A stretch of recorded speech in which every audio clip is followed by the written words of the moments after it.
করে যাচ্ছি।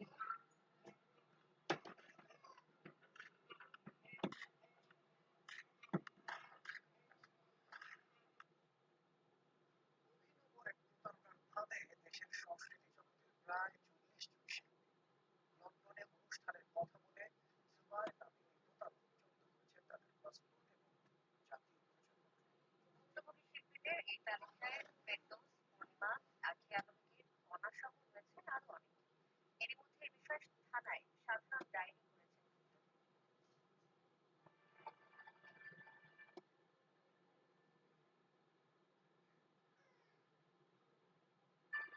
চিত্রনায়ক ফেরদৌস, নায়িকা পূর্ণিমা, কণ্ঠশিল্পী অনামিকা, সংস্কৃতি অঙ্গনের এমন প্রায় 40 তারকার পাসপোর্ট ও জাতীয় পরিচয়পত্রের কপি জুবাইর নামের এক প্রতারকের হাতে। ঘটনা শুরু গত সপ্তাহে।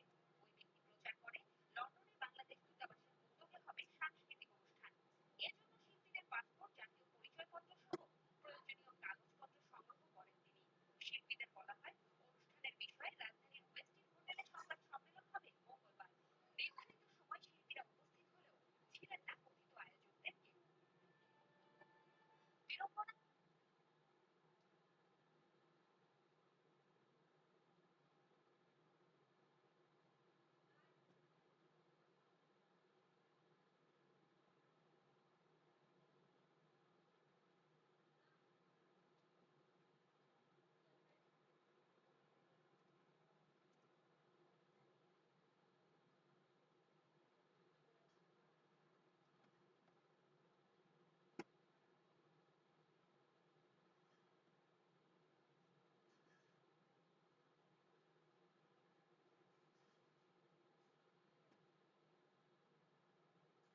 মা যাচ্ছি একটু।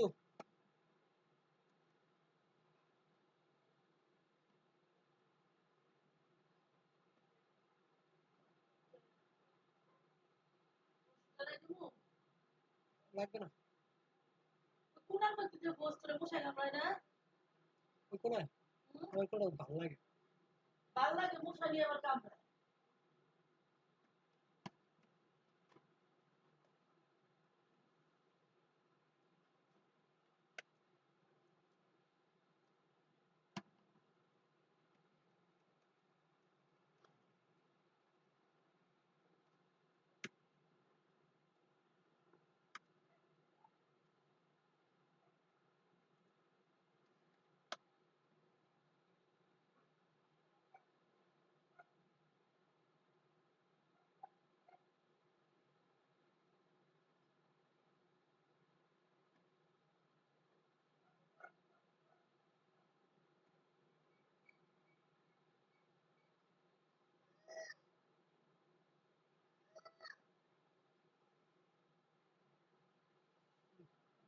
বা সাগরে কি করে খবর পাও নাই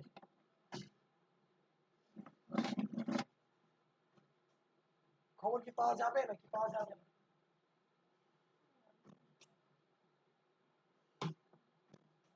আব্বাই কি করে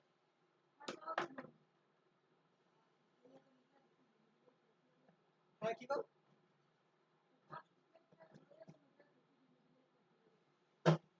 পাসপোর্ট লাগেছে তাহলে আমরা দেশে হ্যাঁ ভুটান গেছে আমার টেলে গেছে করতে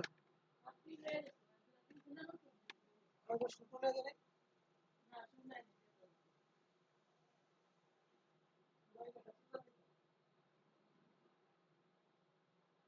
তোমার আরেকটা পেন্সিল কিনছি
team, Essex's top scorer of the season.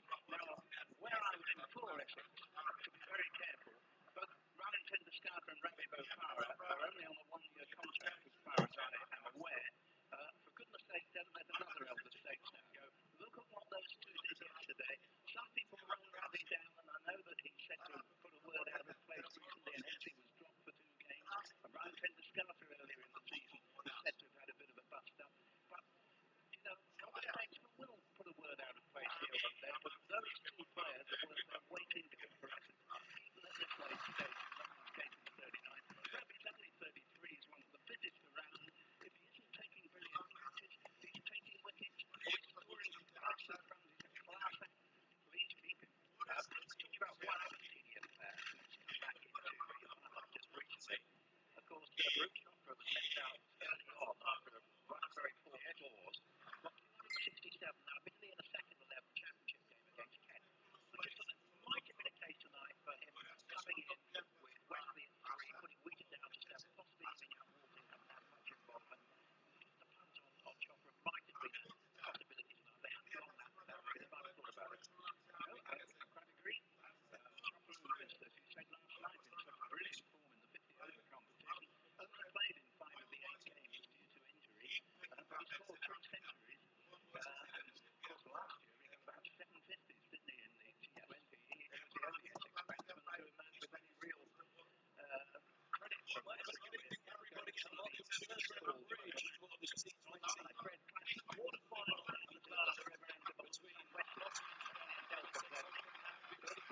London, and in a run covering of the market.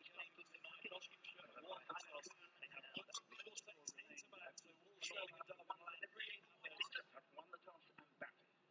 Both of these players got out for team dismissals last night. It's fair to say that Delport picked Dearden. He's a bit like Citizen Kane. That's right, that would be a good example there. First picture, the greatest of all time, struggling to match it since. Left arm over, Fred Klassen comes in.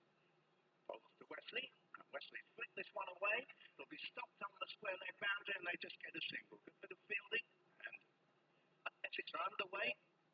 Single, 1 for no wicket, and then elected to bat. Lovely sunny evening in front of what is supposedly a sellout crowd. There's still a fair few seats on tenanted, but I dare say quite a number of people are making their way to the ground through heavy traffic. And it's fair to say that Surrey game is the one really good memory for the home crowd here. It's been a very disappointing T20 for the home spectators. All 2 huge defeats against Hampshire and Somerset, I think 3 rainouts. So that Surrey game with the Delport and Lawrence combination was very much below that. Good points. Clarke's in again. Bowls this time to Delport. Delport plays a very loose shot indeed here.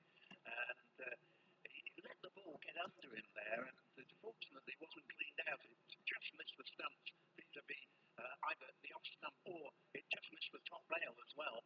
And so already he's had a bit of luck. It's 1 for no wicket, 3 balls in. Yeah, 129 of course in his first innings, and he hasn't got another 129 yet from the subsequent innings he's played. So he's played 150 since that. As Klassen bowls again, and here the ball is edged. It's a false shot. He was looking to drive it in front of the wicket. It's gone down to wide third man, and they can come back for 2 rather fortunate runs. 4 balls in, choosing a bat, 3 for no wicket. Tom Wesley's been pretty consistent. Top score of 86. It is standard to download a larger essay for the UK. Obviously, I think being the star Dreaming of a new kitchen? competition, We take care of indeed, from experts who know how to design your perfect kitchen to an installation service you can trust. And there's a great offer right now that you can learn off in our great summer sale. Book your free design appointment today. Book your free design appointment today.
বলছো এখন দৌড়ে যাবো আর দৌড়ে যা লাগে দিয়ে কোনো সমস্যা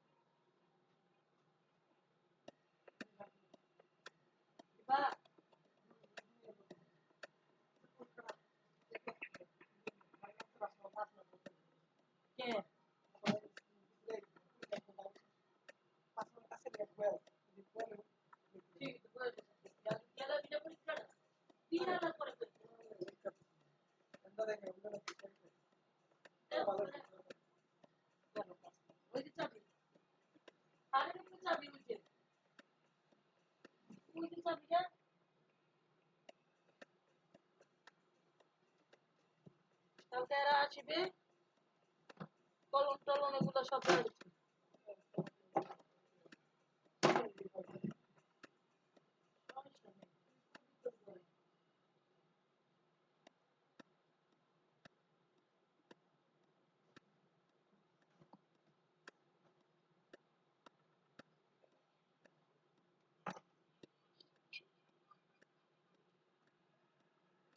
Now that can't have gone over the top of leg stump by much. I wondered whether he got a little bit of batter to deflect, but he didn't. But that must have only just missed the top of the off stump. The almighty swing from Sterling must have been whoppered off.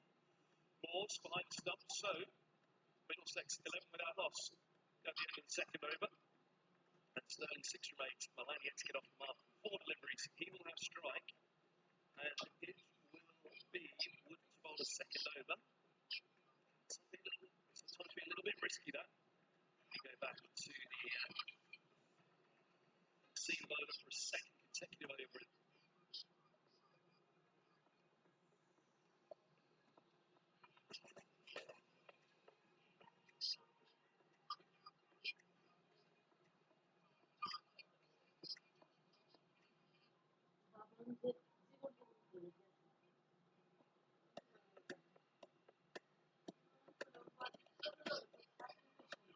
খারাপ হলো এর লেগে সবাই আমার জিজ্ঞাসা করতো ভাই কইলে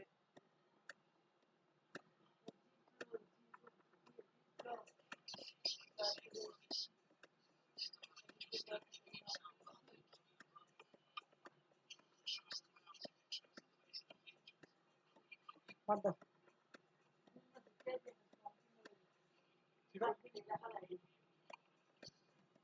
Kata uya missing gelo. Kata tomar lati jai gelo.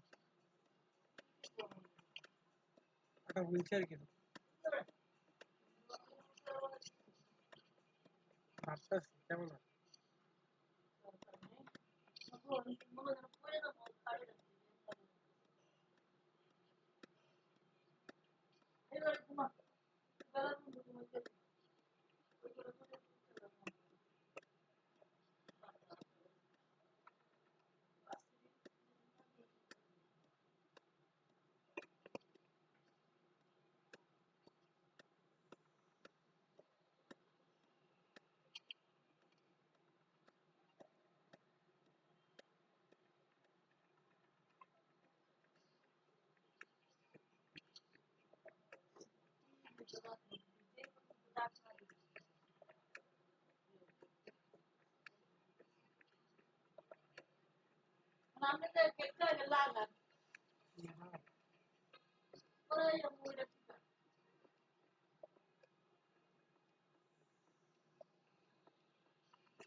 তোমার কে বলে জীবন টেবল কেমনে চালা যায় জীবন টেবল যায় না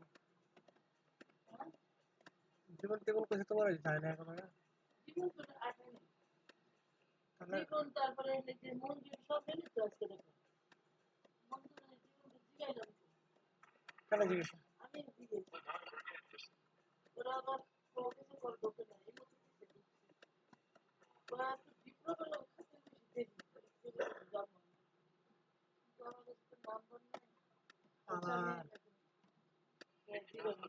আমার তো তা আসছে বুঝতে নম্বর ডেলিভারি না তোর কাছে কেন নম্বর আমার মনে হয় যে আছে আমি কইছি যে আছে দিল কেন আরে মা কত জায়গাতে যেতে পারে তুমি না তুমি পাগলের কথা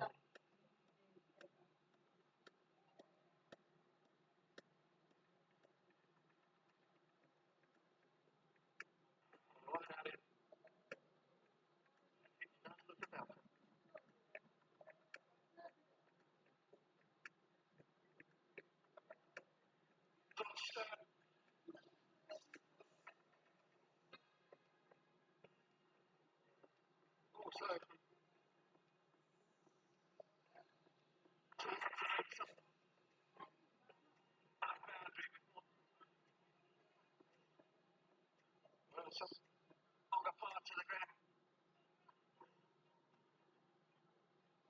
Good start.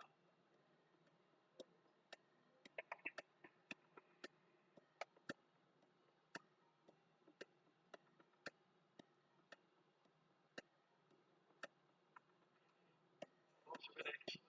Got their plans absolutely right. Done their homework on Sterling. Done it as well off the left.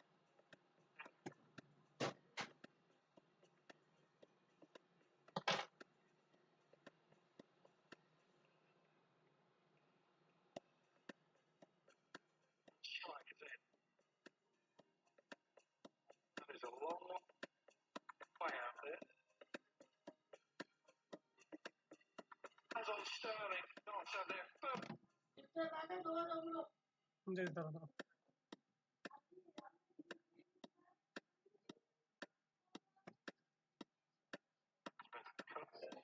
captain Christian. Bounce it.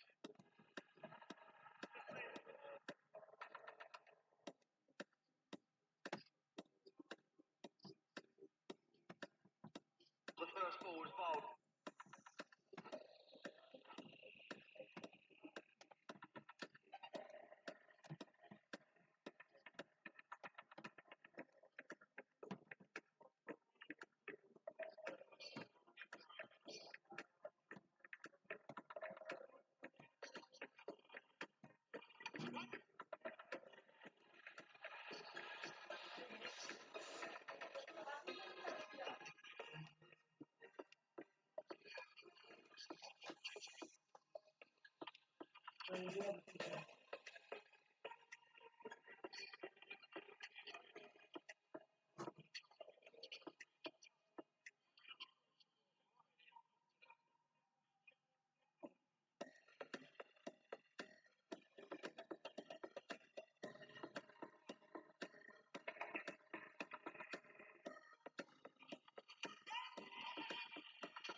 Big occasions, you need big players to stand up. Well, no one bigger really than Aadil divisions.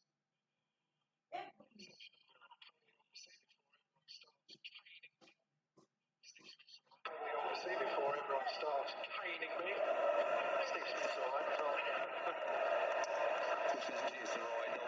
Game in at 3 did Amy de Villiers in the game against Somerset. The white ball coming in at 4 now. That wasn't, but he's playing start. Dominated by Smith.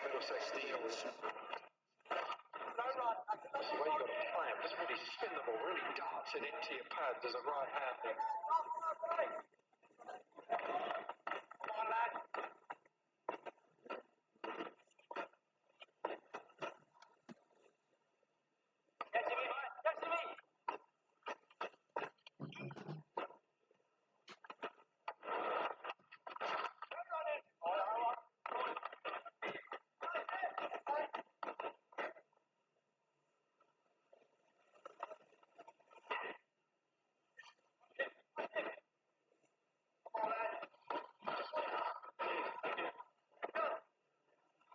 Joining us. That's it. That's the man. That's it. That's it. Drop up by it.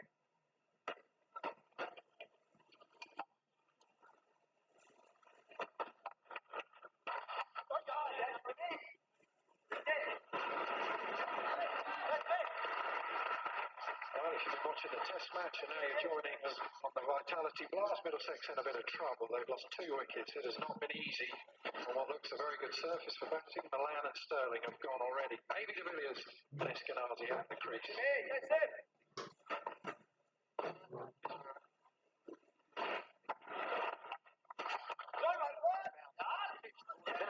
Frantic start from Middlesex, really.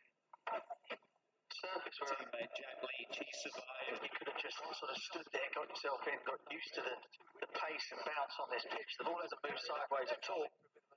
Early wickets, but that man AB de Villiers is at the crease. So big wild shots. It's got interesting. Nowhere, lost 2 wickets. Not a bad man to have. Come on, lads, up, play it.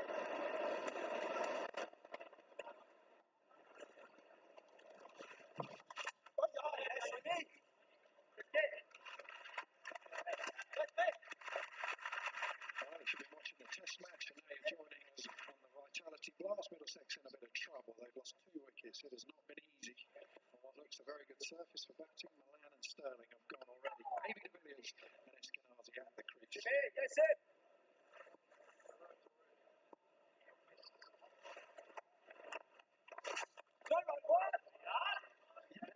Frantic start from Middlesex, really. On the surface where I think you could have just sort of stood there, got yourself in, got used to the pace and bounce on this pitch. The ball hasn't moved sideways at all. Looping around the crease and playing big wild shots, and it's cost them. They've gone nowhere, lost 2 wickets. That's not a bad man to have come to the crease for you though when you're struggling for a bit of momentum. Maybe de Villiers. We saw de Villiers do that as well. But when he was playing against Somerset, just gave himself some room. Come on, lads. Up, play it. Who never looks worried. Owen Morgan. Assuming he comes in next. I was going to say, he looks bothered, doesn't he? GQ Team of the Year or something he got yesterday. Oh, nearly. I've seen a couple of those already. Near misses. 5 overs gone, 27 for 2.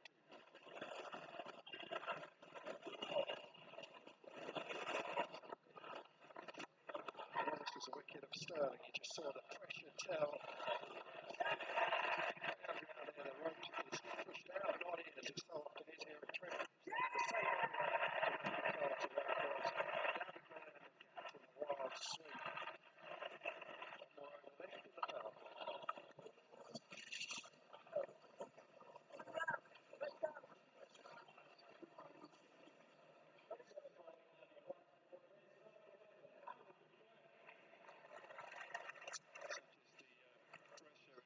Expertise of Nottinghamshire's bowlers, just 3 fours in the first 5 overs. This is an excellent batting surface as well. For Harry Gurney's been the standout bowler for the Outlaws so far. The competition, what a challenge he has in front of him.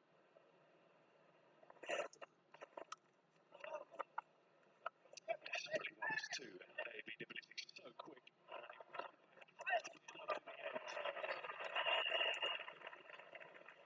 Fielders beware.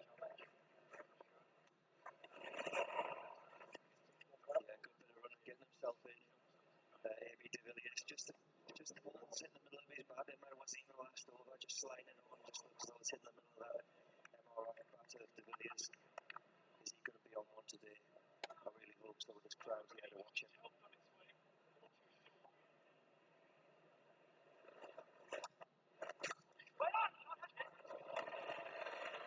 Pretty much been the story of Middlesex with the bat so far. One or two decent looking shots, but finding the field. Yes, if you're in the field, you're thinking throw to the other end when A.B. de Villiers is running. We did that with Inzamam Mohat for about 10 years. I don't think we ever ran him out, but that was the team chat. It's like how to get Steve Smith out. You've got to try and run him out. Mystery's been solved. Bold Joe Root.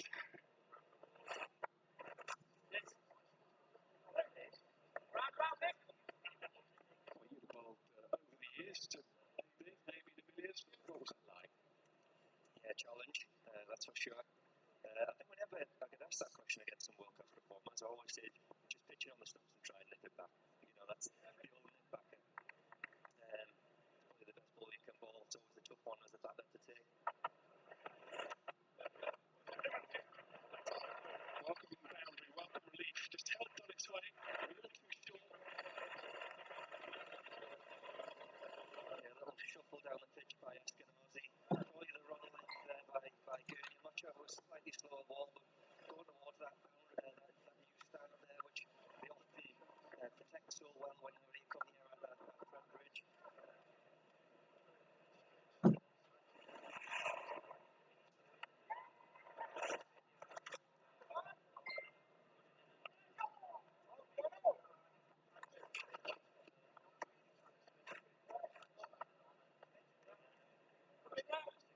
He's still a quality performer. Still goes around the world and slow balls. Just lost a little yard of pace. Doesn't bowl quite as quick as he used to be, which used to make his slow ball a little bit better. But it's not a good sign. Maybe De Villiers stretching his Achilles or his calf.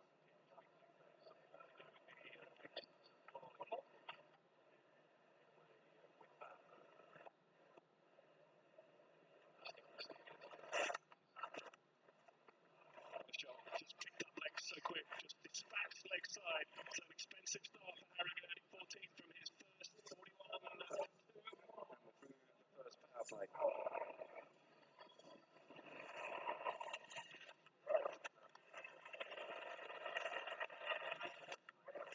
Yeah, a couple of big shots for the North batters and a couple of strange selections there from Sterling that got into the wind. And as we see here, Marcar there running in and being a tall lad, he bangs into the pitch. Not really trying to spin a great deal, but trying to slide it on. And you've got to say the first 6 overs. It's relatively even. I'd rather be in the Notts camp at the moment. This looks like a belting pitch to me.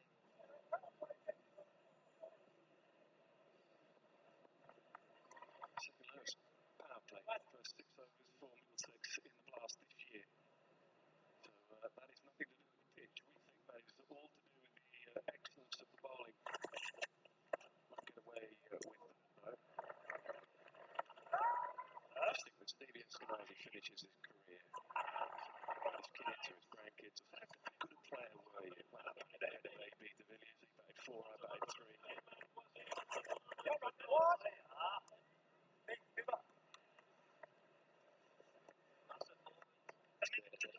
People like A.B. de Villiers and Morgan and in your side to try and learn from and develop your game can only be a good thing. Young people in the crowd want to learn from players like A.B.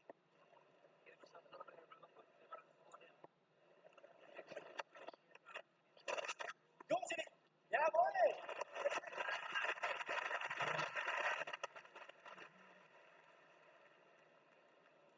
Just opening up his stumps a little bit, isn't he? Just trying to not necessarily let cramp, necessarily just hit with the leg side. Wants to open up the offside too. Get it! Yes, right there! Hey! Right, don't sit.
2019 Mazda CX-5. Available with 4.1% APR representative. Drive together.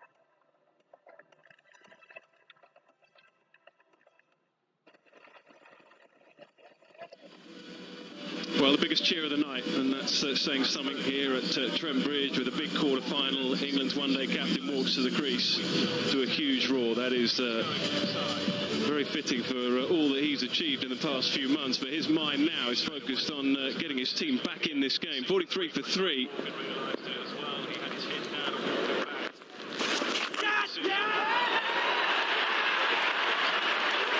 And given. Nick Cook took an age to give that. Tom Moores thought, yeah, definitely out, but the umpire just took his time. Massive appeal. Tom was over the moon with that. Has he hit it? It just looks as though it came off the face. Might have to see that a little bit closer. But by the reaction of the bowler and Tom Moores there, looks as though he might have hit it. Massive call in this game.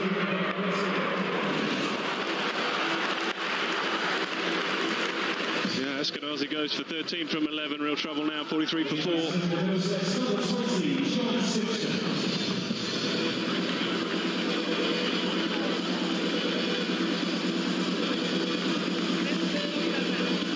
It's brilliant, absolutely brilliant from Tom Moores. Good anticipation. He realised as soon as the sweep shot was attempted, he was going leg side. And he knew straight away. And it's a good decision in the end. You could see from the replay, Owen Morgan realised it as well. He had his head down and walking back. That's a good decision. There are further problems now for Middlesex. John Simpson, the new man in. John Simpson, great striker of the ball, comes in on a hat-trick. Yes, boys! Come on. Big sweet first ball there. Big sweet first ball. Big sweet first ball in there.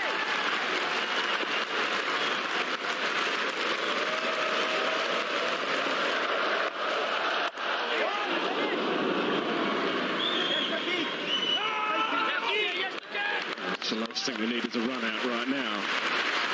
3 from the overhand, a couple of wickets. 44 for 4.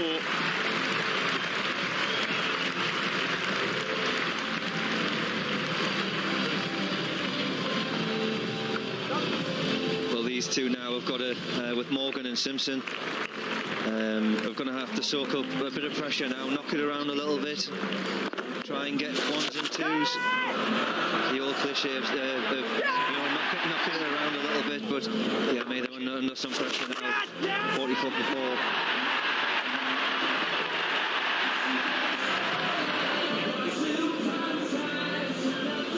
Yeah, I just flicked the glove on the way through.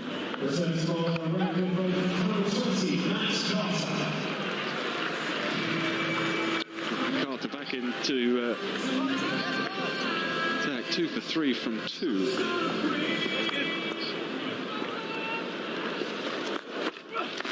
One. Yes, miss.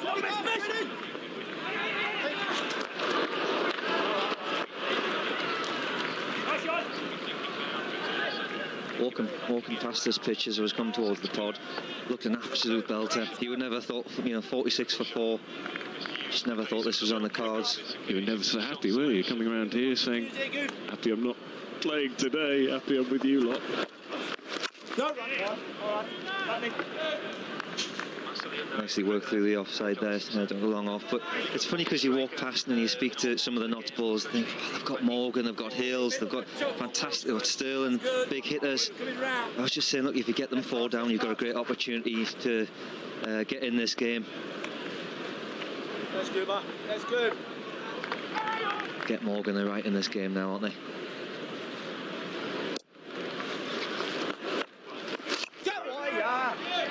They're right in the game now, but yeah, if they can get rid of him. I mean, he was the Iceman in the recent game, their last group game, a game they had to win against Somerset. He saw them over the line there. And if you're a deep fielder, like a long off, a long on, a deep mid-wicket, think about coming in maybe to 5 yards, because whilst he'll be thinking boundaries, he'll also be thinking about knocking it around and 1s and 2s, putting the fielders under pressure. Beautiful shot. Just used the pace. It was a little quicker on this occasion. Good shot selection.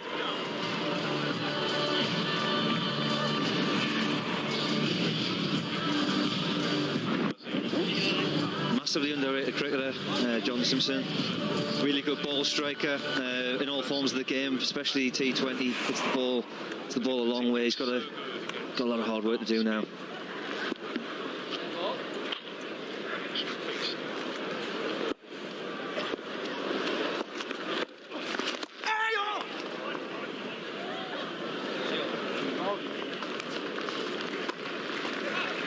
Better over 9 from it. 53 for 4. Dreaming of a new kitchen? At Wix, we take care of everything. From experts who have the know-how to design your perfect kitchen to an installation service you can trust. And there's a great price. Right now, there's a third off all showroom kitchen units in our great summer sale. Book your free design appointment today.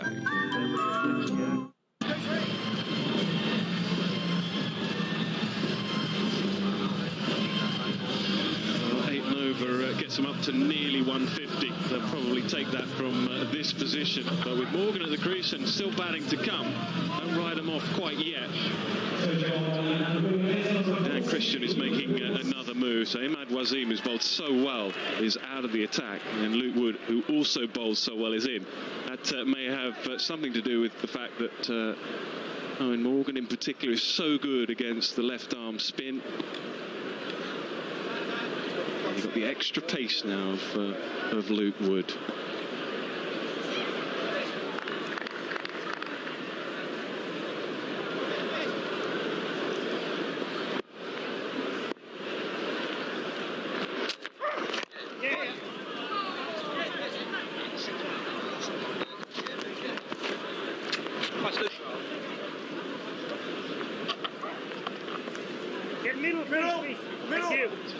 Certainly put a yard of pace on as Wood, soon to be joining the Red Rose of Lancashire.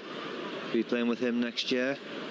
Yeah, bowling, you know, well, 86 mile an hour. He's never been that type of bowler, so obviously done a lot of hard work in the gym and rhythm, and he's bowling sharp. Well, that'll be one of the plans. Bowl a little short early on to Owen Morgan. Deals with that one pretty well.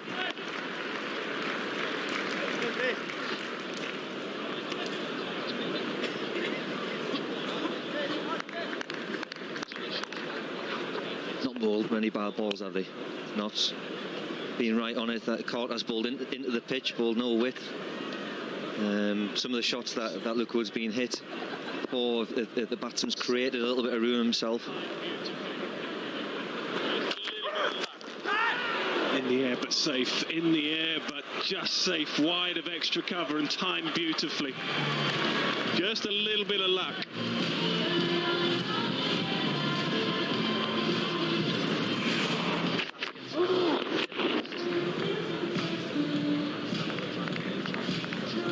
Extra cover a little bit too close there, maybe. I'll be just asking Samit. I think it might have been just to stand a little bit further back, but I can understand what they're trying to do. Try and keep them on strike, build a little bit more pressure. Maybe it's just the glass half empty person I am. I'd rather have them a little bit deeper, saving the boundary.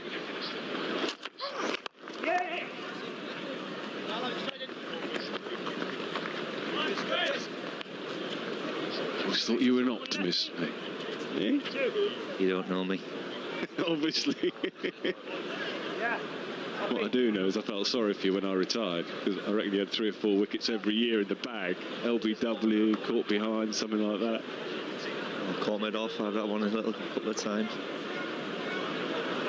You, as a bowler now, you want to put them under pressure. You can see them now towards the end of the over. They're all dropping onto the ring, trying to protect that boundary. Don't mind if they get one.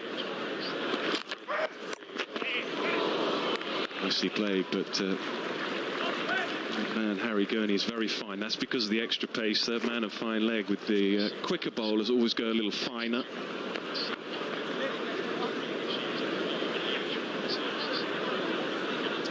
Might have just seen the average score batting first 163. That would seem quite a bit lower than perhaps previous years. They've played on a lot of used surfaces here. They've had a lot of cricket on this ground this summer, and a lot of the games they've played T20 on have been old pitches, and so perhaps haven't quite been as easy to bat on.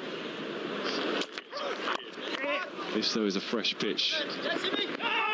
Again, 1-2, that's excellent in the deep, just. Somehow he gets it back in. 9 gone, 62 for 4.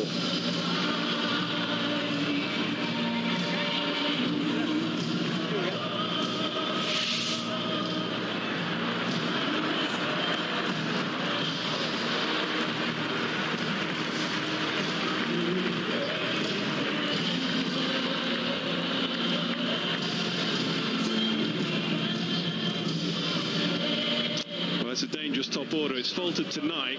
Sterling, Milan, Eskenazi and AB.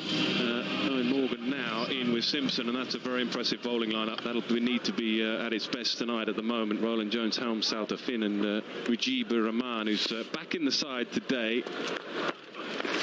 No run. DC. Let's go pass.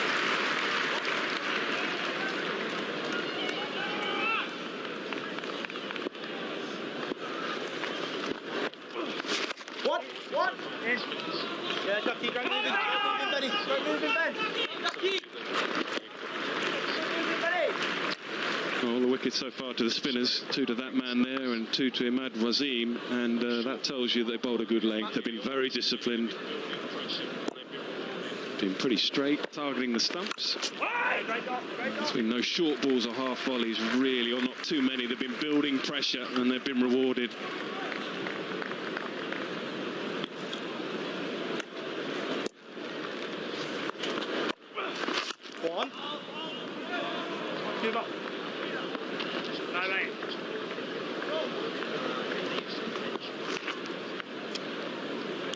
A lot of players will be panicking now, but Morgan there just working it around, getting used to the pitch.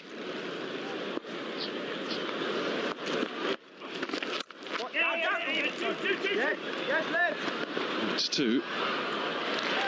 Easily get 2.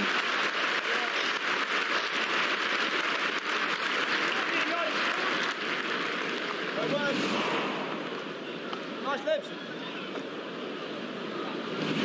Excellent this from John Simpson. He's just taking a little bit of pressure off Morgan as well. Yes. Very good over though from Carter from it, 66 for 4. And it's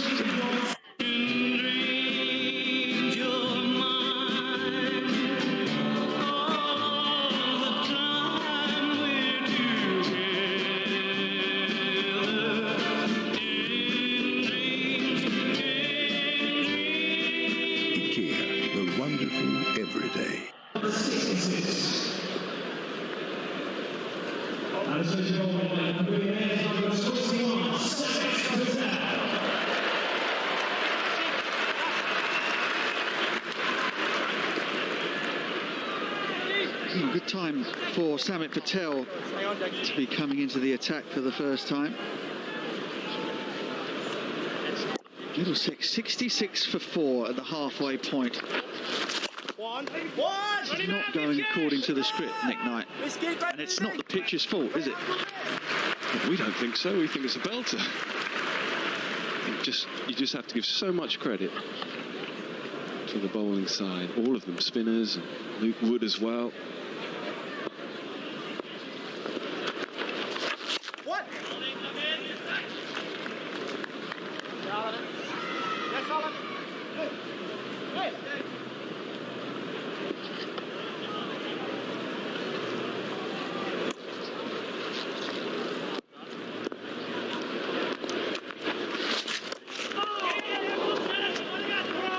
Bit of a mix-up, but no harm done. Morgan makes it to the other end. Just had a loan spell for Morgan in the championship. Samit Patel.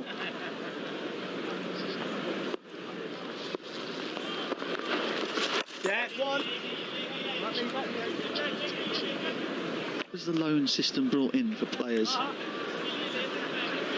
in their 35th year. I'm not sure that was the original intention, but beneficiary of it right now has been. Bowling. Don't get me wrong, I'm all in favour. It seems daft in a sport whereby sometimes it feels as though there isn't enough talent to go around, that if you've got players like that sitting on the bench, they may as well be helping out one of the other teams. So I'm all in favour. I'd say this is a time where Dan Christian, who's made all the right moves so far, just has to be a little careful, because you put yourself as a batsman out there, Mark Butcher and myself, and you're thinking knocking it around ones and twos, try and make it as difficult for them to do that as possible rather than set the field back all the time. It's in the air. That's an extraordinary shot. That is an astonishing stroke. When that came off the bat, I thought that was straight up in the air, and the long off might have been interested. The only man interested is the fellow with his head in his hands out there for dropping it 5 rows back. 79 for 4.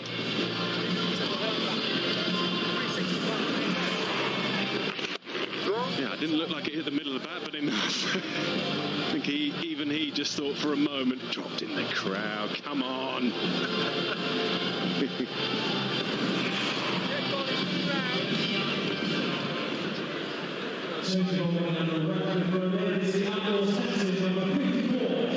Dan Christian comes into the attack for the first time. 7 wickets in the blast this year. Can be expensive. Oh, he very nearly sent back Simpson first ball. It was an off-cutter. Simpson rather poked at it. Almost found himself on his way back.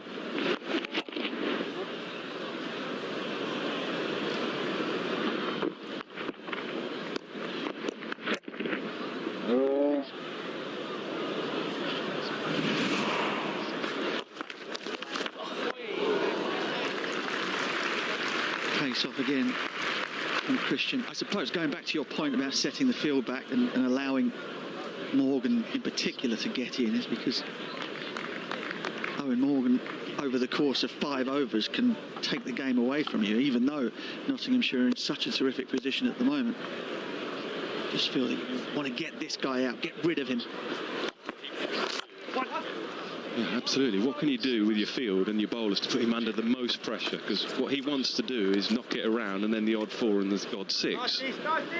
But generally, he's thinking the pressure's on me right now. I need to be there over 18, 19 and 20. If he can, then they're still going to have a chance of a decent score.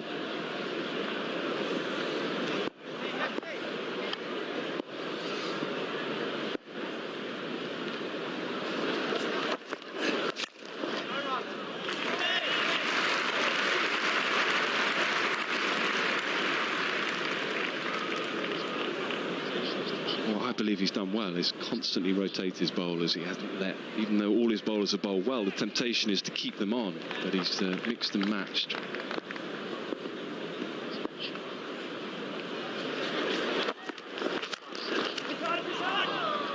That's a good shot. Pumped down the ground by Simpson. Excellent work from Wood and Hales, who supported him out there. Knots have looked really on it from ball 1. They have fielded brilliantly. Middlesex approach has been a little bit harum-scarum from the off. So Knots have capitalised brilliantly. Yeah, now the fielders go back on the edge of the circle, and that's because 4 runs have come from 5 balls. So bowler and fielders are now thinking, save the boundary at all costs. 1, you can have 1.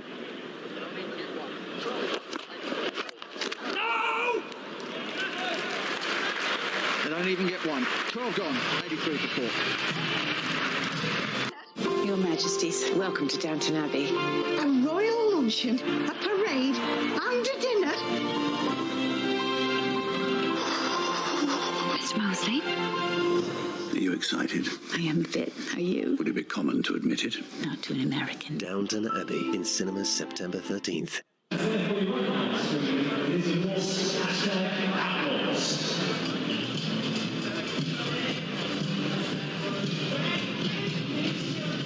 Not Owen Morgan. He's the man who has has Middlesex destiny in his hands at the moment. Only been to finals day once. Oh, that's gone miles. Second six for Owen Morgan, second six of the innings. Samit Patel's not getting away with a delivery like that. No, it was almost predetermined. Morgan was coming down anyway, and in the end he got what he wanted, a nice juicy full toss. Morgan was quick to get there, and in the end smashed it. That's one of his areas. He'll look to hit the left arm spinner.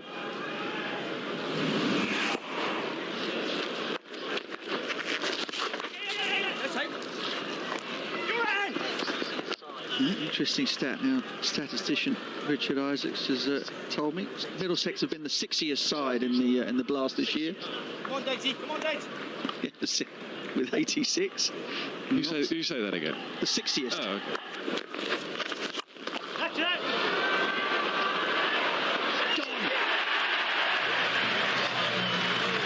It was out of the bottom of the bat from Simpson. The ground fell silent as the ball travelled on its arc on the way out to Alex Hales, and it landed safely in his lap. Samit Patel has one. Middlesex have lost 5. Yeah, they continue to find a way. Whatever bowling changes are made, the bowlers are delivering. Not the middle of the bat. Good use of the feet, but couldn't find the middle. And in the end, a safe catch, an easy catch really in the deep for Alex Hales.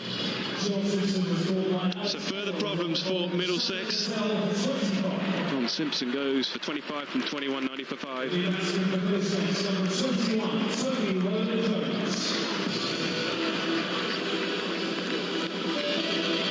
By contrast to Middlesex's 6 hitting prowess, Notts have conceded the least with 34. Samit Patel continues to deliver in this format.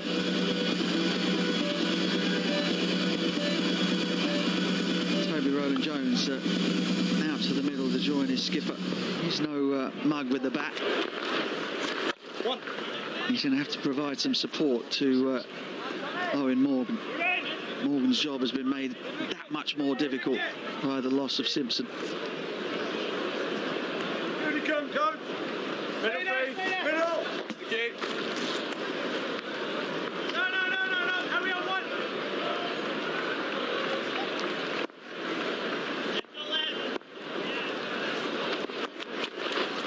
Get going.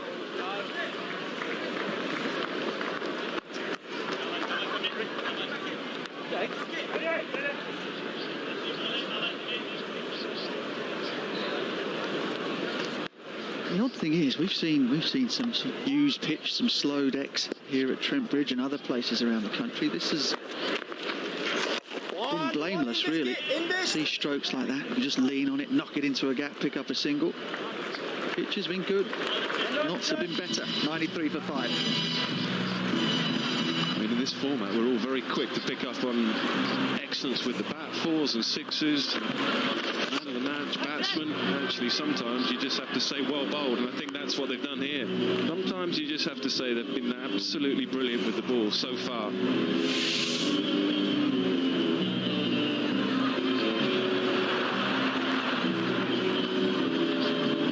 Mark card with some big names on the left.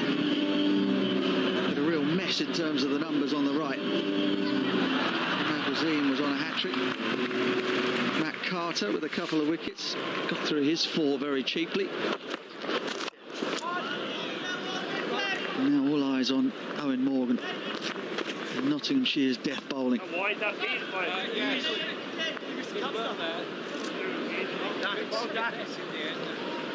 Middle, please. Middle there, Tom.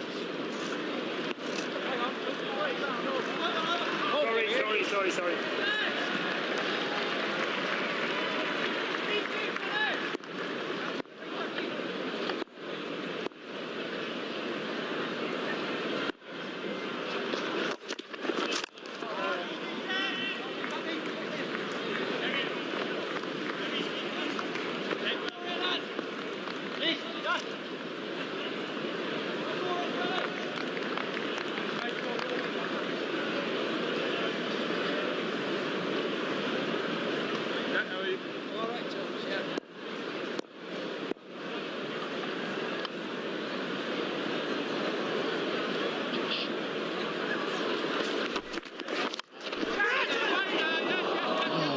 You're just short.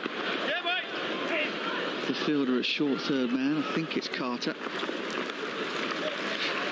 Morgan is having to take the odd calculated risk here. He knows that this pitch is a good one.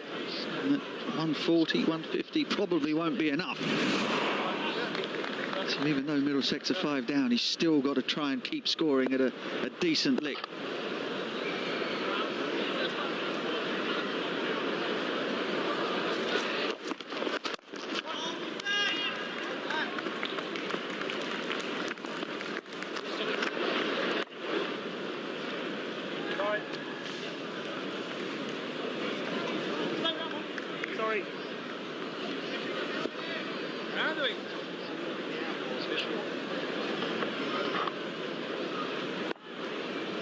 He knows who's on top. He's supporting the Outlaws for sure.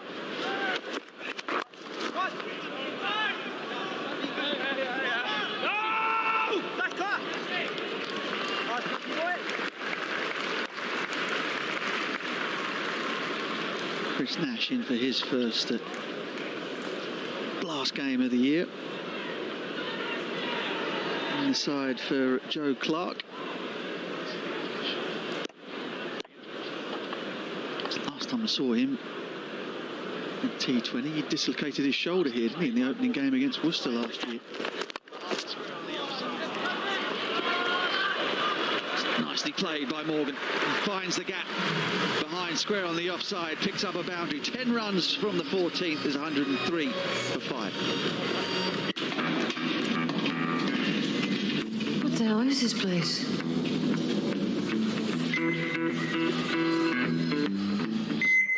This is a dangerous time for you, when you will be tempted by the dark side of the Force.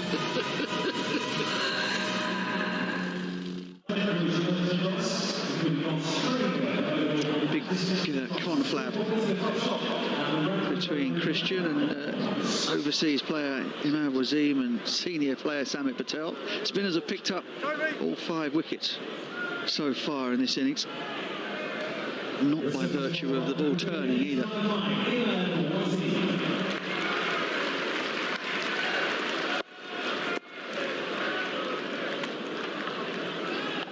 It is Imad from the pavilion end. No run, in. No run.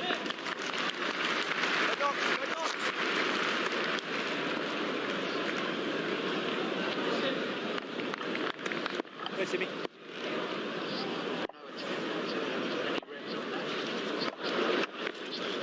No run, in the alley again. Slider, no attempt whatsoever to put any revs on that. Oh, that's excellent bowling. It's also excellent fielding, extra covers in tight, mid wickets in tight. Trying to bowl as many balls now at Roland Jones. Try and build a bit of pressure on him.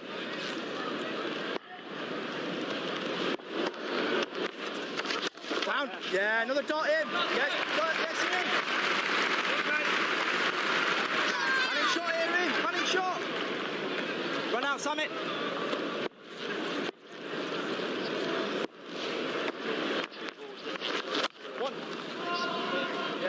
Roland Jones gets it through, but only 2 balls left of the over for Morgan to face. It's been a really, really excellent outfield performance from the Outlaws so far. Yeah, thank you.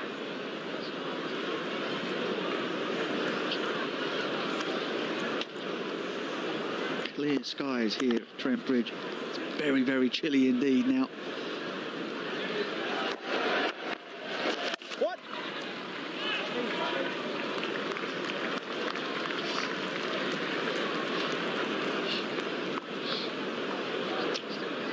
Middlesex just seem to have hit a brick wall. Morgan looks as though he still has things under control. Here's a look at the not spinners. The line has been excellent. The length has been consistent. They've offered up very little in the way of freebies.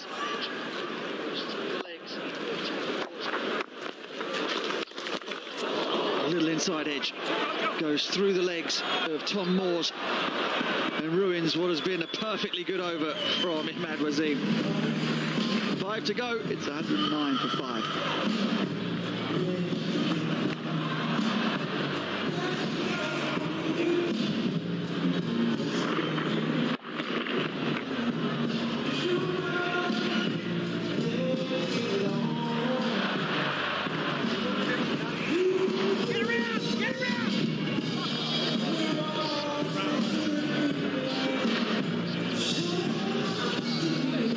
Notts have been relentless so far, putting a real squeeze on the Middlesex batting lineup, this powerful Middlesex batting lineup. Last of the batsmen, Owen Morgan, 31 from 20. All hopes of a decent score, something they've got a chance of defending, rest with him. And with a lot of experience, but 1 over so far for 14, Harry Gurney. Now's not the time to go. You just got to keep chipping away for another couple of overs. If you're Middlesex, how do you see it, Graham Onions? Yeah, not so well on top of this game. You want somebody like Roland Jones coming in, you know, potentially just coming in now when you've got 150 on the board. Not quite that case at the moment. Notts are dominating this game.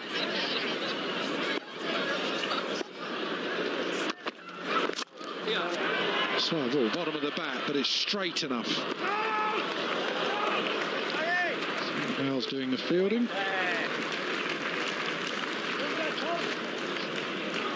They've been good, Notts, very good. Offered no real width. As the pitch match before, there's not, you know, the line of lengths have been great. A lot of pressure has been put on the Middlesex team, knowing that this is a good pitch. They've got to get up there, you know, towards the 170s. But at this moment in time, they're not going to get that score.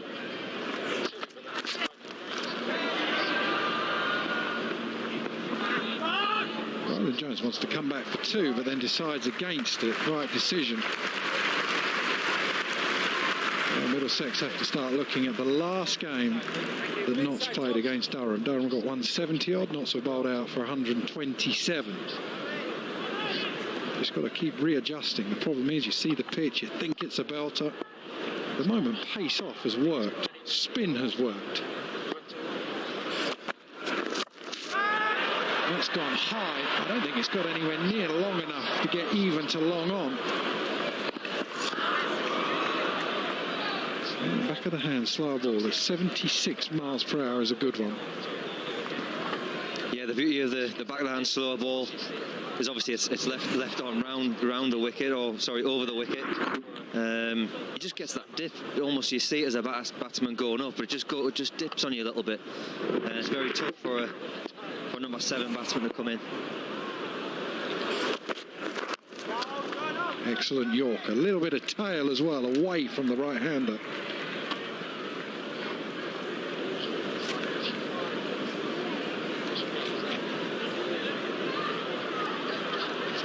Lose wickets like this, you're 5 down.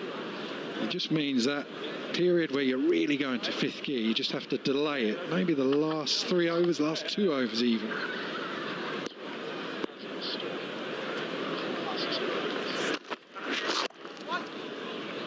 Looks like that's what Morgan has in store, playing for those last 2 overs. 116 for 5.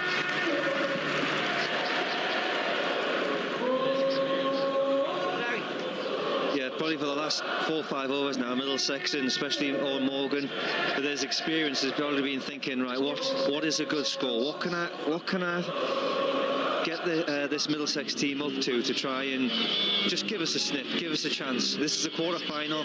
Anything can happen, as we were seeing last night. Lancashire put a very good score on the board. Essex came out, you know, game was in the balance. One slight mistake from either side, and you're gonna regret it. So Middlesex have just got to get that decent score. And it's a question of who do you fancy as well. Problem is Gurney has 2 from the other end. Death specialist. Imad Wazim, 3 overs, 2 for 19, 3.1, sorry. Who do you fancy having a real go at? Whether he fancies having a go at the left arm spinner or just playing him out. Wood with 1 more over. Continues just to have a look, really. Just to tick along.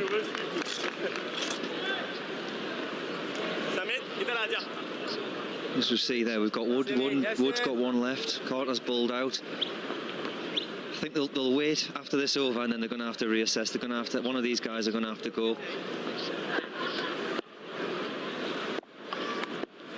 Yeah, you'd say Gurney's not going to be easy, but whoever bowls at this end next. Big shot out into the leg side. That's gone a long, long way. Oh, that'll release the pressure on Roland Jones. Yeah, Wazim just not a great spinner of the ball. Obviously, he relies on his lines and his lengths, which has been fantastic so far. That one there, maybe sliding down leg side, bit of a free hit for Roland Jones. Well, they're creeping up to a score. Get up to that 150. Morgan in at the end, and Roland Jones, who we've just seen can hit a decent ball. 150, they got a chance.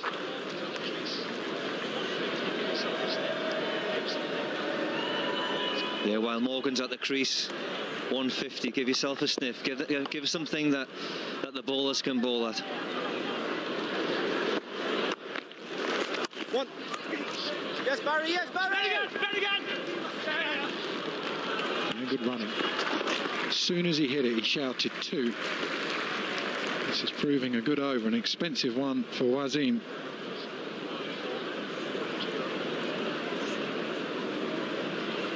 Nothing reckless now from Owen Morgan. One more ball to go.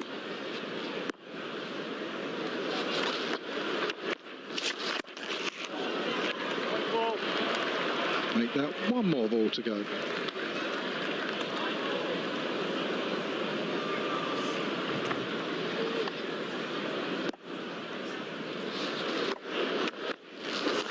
One.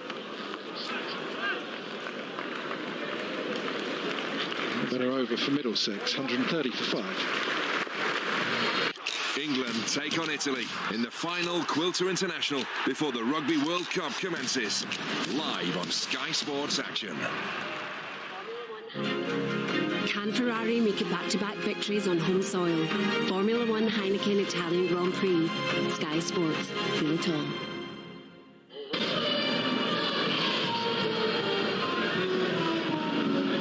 With Owen Morgan, 40 from 27. He'll be directing proceedings between him and Roland Jones, whether he says to him, you can be the one to play the more expansive cricket in this over.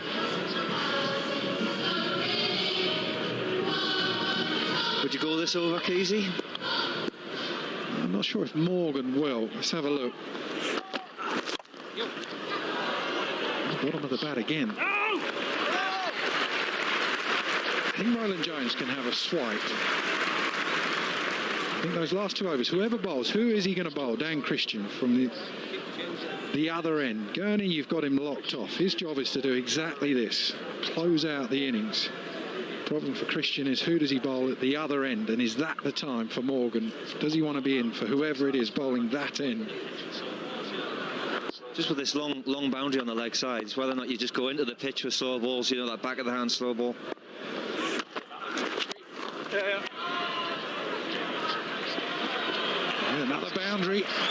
Another boundary for Roland Jones. Placed it perfectly. Got across his stumps. The pressure releases again. I was just thinking before, could you, with the back of the hand slow ball going into the pitch, he's only ever going to go leg side, could you bring long off up potentially and then have your fine leg back and have make him hit the leg side? Very, very rarely does he get hit over long off.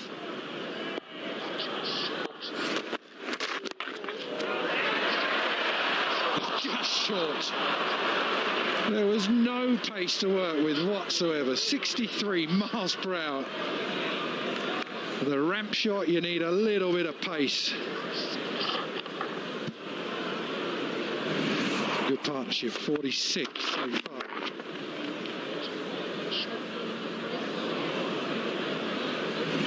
And brings Morgan on strike.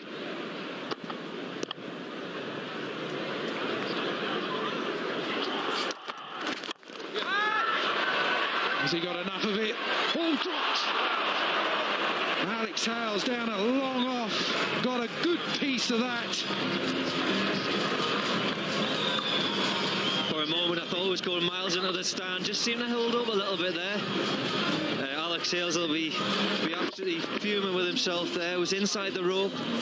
Would have been a really good catch, but just parried it over the top. At least try and knock it back in so you only get to boundary if you do drop it. 12 from the over so far. 6 more for Morgan. How often does it happen?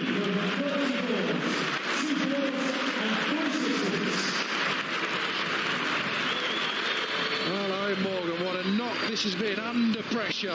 A brilliant 50. 51 from just 30 balls. He is not done yet. If I was bowling this over now, I'd be a very angry Bunny Onions. Getting a drop catch, next ball, 6 runs. Well, that should be out. Is out. Gurney finally has his man. And that's going to make me a little bit happier. Seeing the back of Owen Morgan. It's back at the hand, slow ball, just goes up. Owen Morgan obviously thinking that this is the over that's going to go. Harry Gurney, very good at what he does, mixing his stock delivery of pace with the slower balls. Getting a little bit of dip on it. Owen Morgan gone. Middlesex 148 for 6 from 18 overs. 2 big overs to go.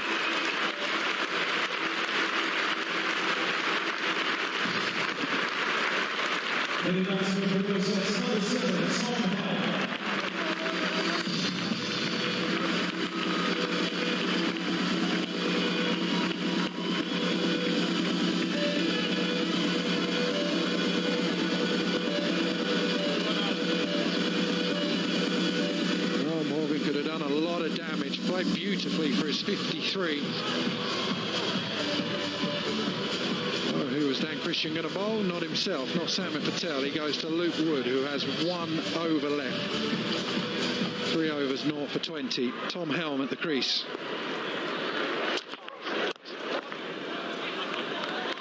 They're getting close to that 150. They'll go past that. In a quarter-final in a knockout game. Runs on the board. Is absolutely vital. Good from Gurney. That angle going across Owen Morgan.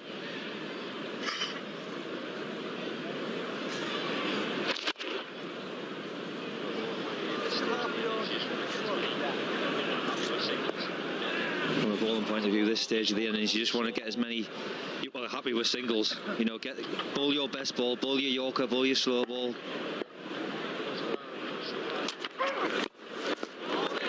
A good Yorker. That angle as well across the right-hander.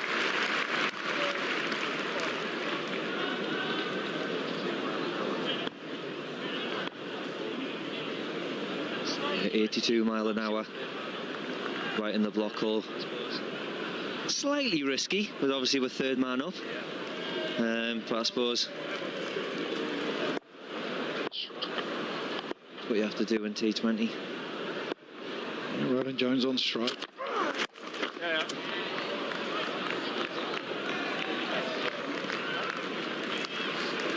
Well, the 150 is up. 43 for 4. That looked a long, long way away. Good partnership between Morgan and Roland Jones.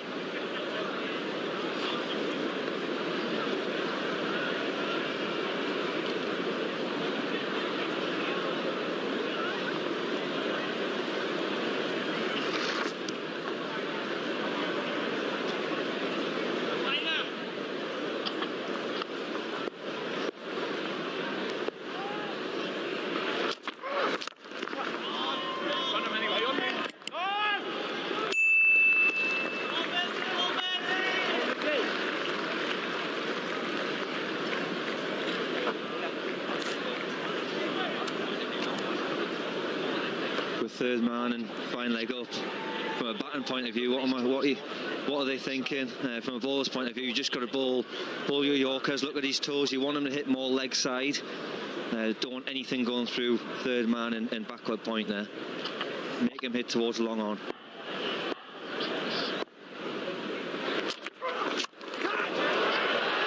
Full toss. Mix up between the 2 batsmen. Wasn't costly in the end. Well, he might might have got away with one. I think we're just going to check. Got away with it from the point of view that could have gone over that third man. Skewed off. In the end, it just went to backward point. Yeah, that's fine, Keezy. I think that's fine. I'm sure it is. No, unfortunately, I think that's a no ball. Well, free hit. Wasn't going to get away with the no ball. Could have been a lot more costly. Still, it is not done. Free hit for Tom Helm. Free hit, lads.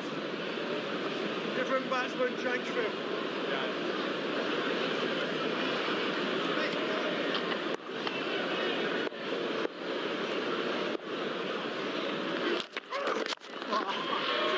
Good Yorker.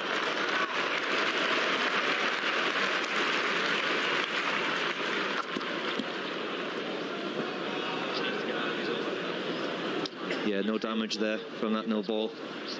Just needs to get out of his over now. You know, try and bowl to your field, bowl your best balls. I keep saying, no width on it. Middlesex will be looking for a boundary this ball. Struck powerfully, but struck straight to Ben Duckett. Another wicket for the Outlaws.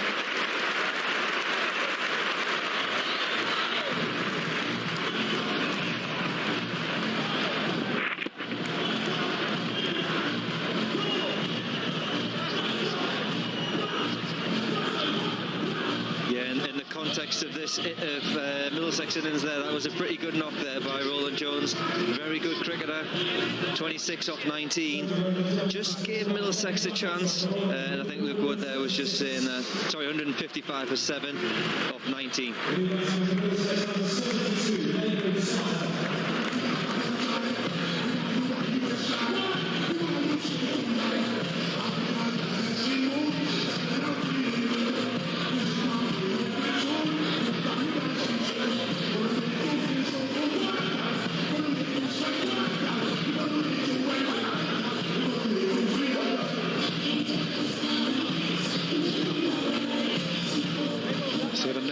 Seven down now, Nathan Souter. Bit of context to the score, 163 is the average score here at Trent Bridge this year. It has not been the batting paradise of the last few years. Boundaries are out a bit further than they have been. Button by the slow ball, Gurney.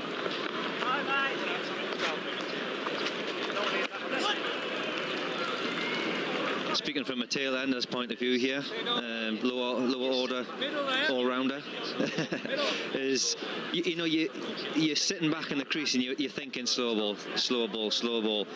But of course you're always thinking that is he going to bounce me, but it's not. Yeah, but you look at that graphic down there, 72% slow balls proves your point. So many off the toe of the bat. Even when Owen Morgan, one of the better strikers, when he was looking to hit big shots, wasn't always coming out of the middle of the bat. Gavin Milan and the Middlesex bowlers have to start thinking, start looking at what Gurney's been doing. Coming up with how you're going to bowl on this surface. Pace off and spin has been the way forward.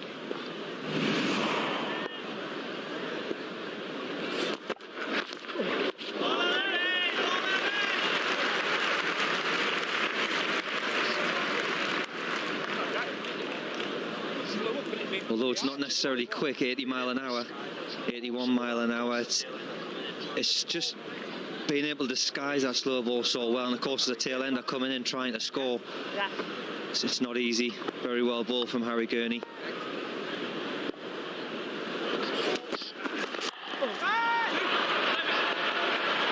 Alex Hales gets the crowd on their feet again. More wickets for the Outlaws.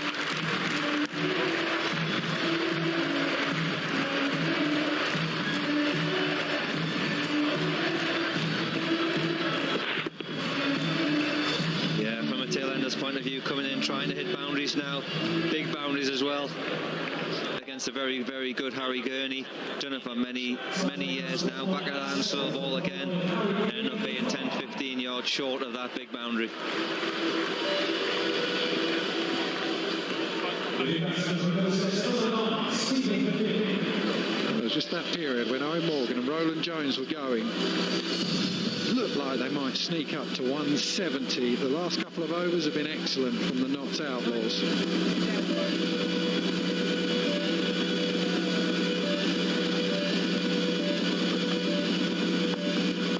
You don't get to do a lot of batting in T20 cricket in the lower order. Stephen Finn at the non-strikers end. One more ball of the innings. Excellent from Gurney, just the 3 runs from it and the wicket. They're going to end up just under the average score here this year.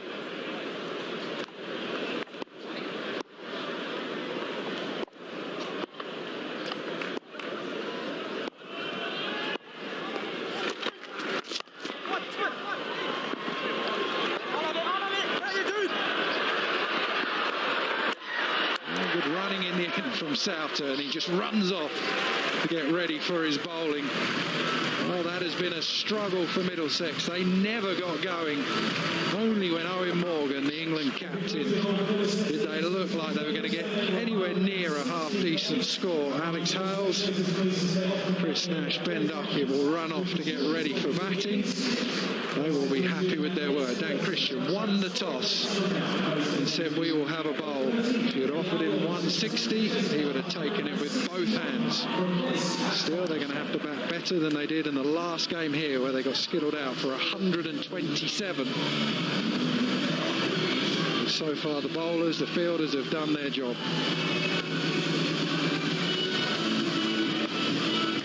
Yeah, the Notts bowlers will be going off there.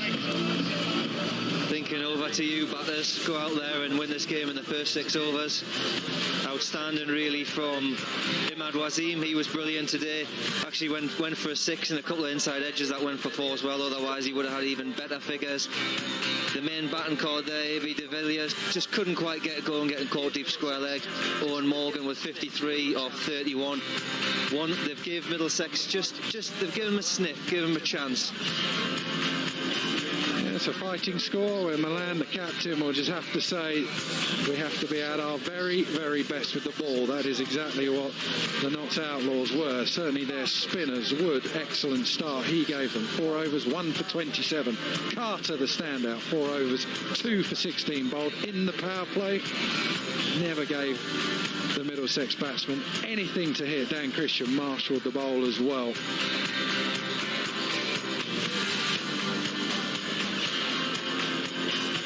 So this is a quarter-final, a place at finals day up for grabs. Notts Outlaws need 161 runs to win. I think we got Nick Knight out in the middle. Thanks very much, Keezy. Yes, we are indeed out in the middle. There's been a lot of talk on commentary about the pitch, but the Notts bowl has been quite outstanding here.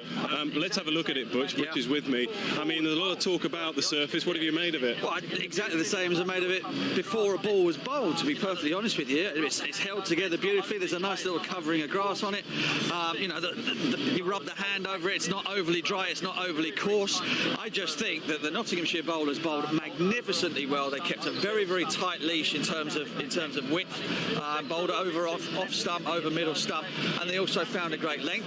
I think the Middlesex were a little bit too frenetic in the early stages of the innings, perhaps being used to playing on pitches that haven't been quite as good, and were looking to play too square, too many cross-batted shots, didn't go down the ground often enough, and they just got themselves into real trouble. It was a really superb performance from the outfielders of Nottingham. I've been critical of their fielding in the past.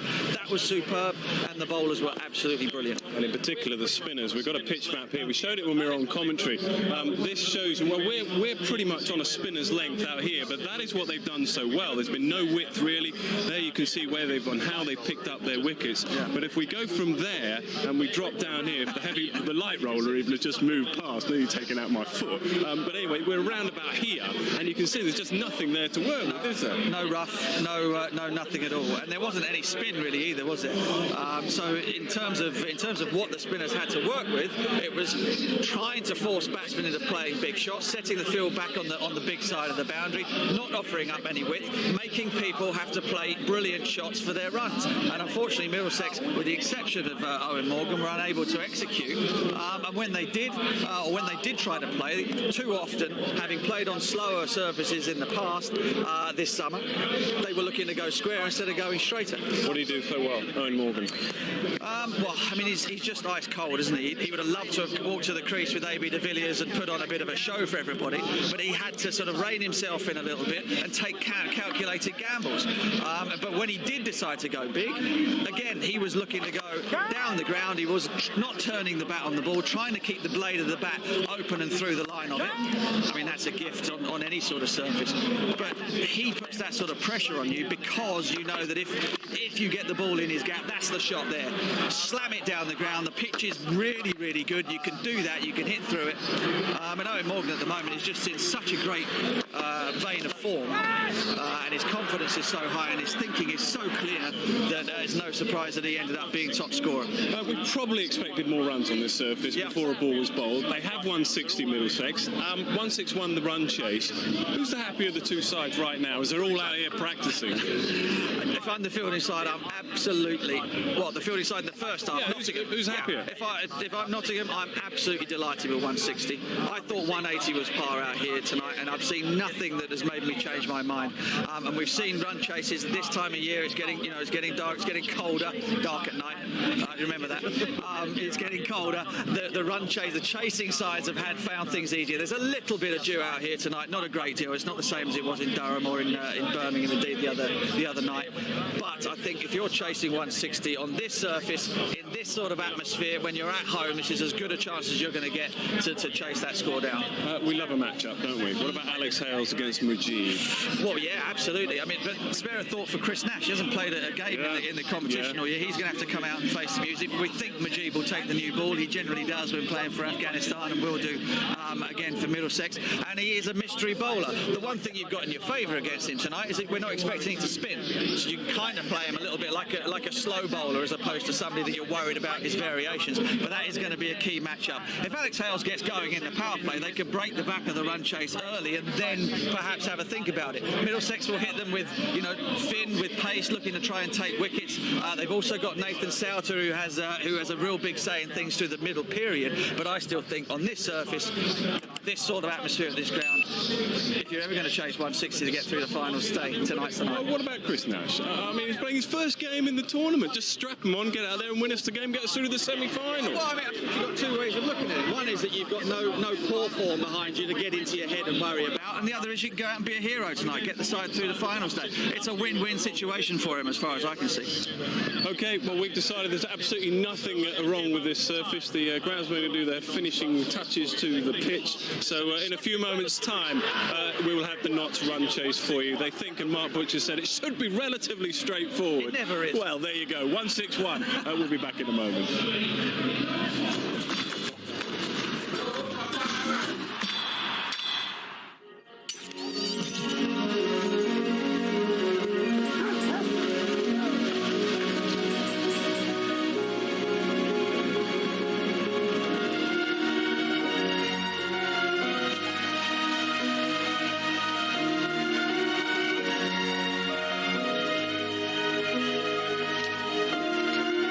Introducing the all-new Ford Focus Active Crossover.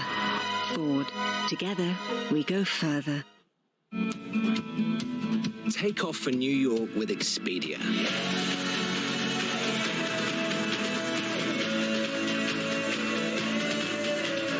You can book your flight, hotel, car hire, and activities all in one place.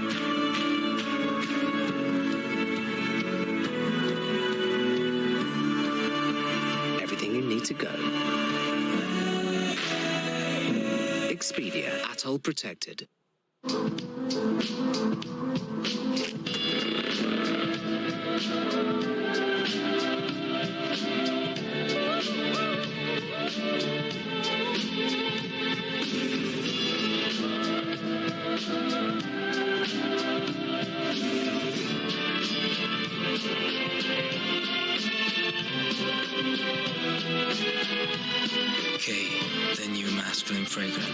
by Dolce & Gabbana.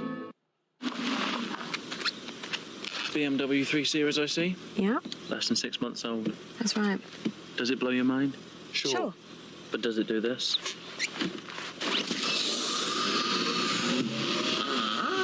He's worked so hard. Look at that. Does it? No, but we rented it for only £39 from Sixt, so... Wait! Sixt, drive smug. Alexa, what's the time? It's 6 a.m.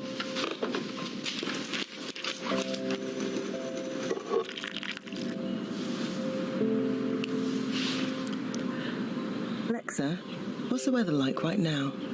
Currently, it's light rain.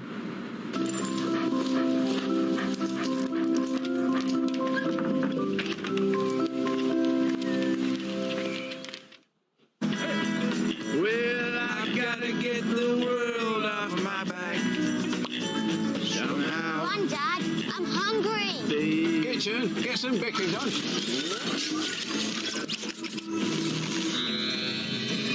Cookie-making robot arms will never happen.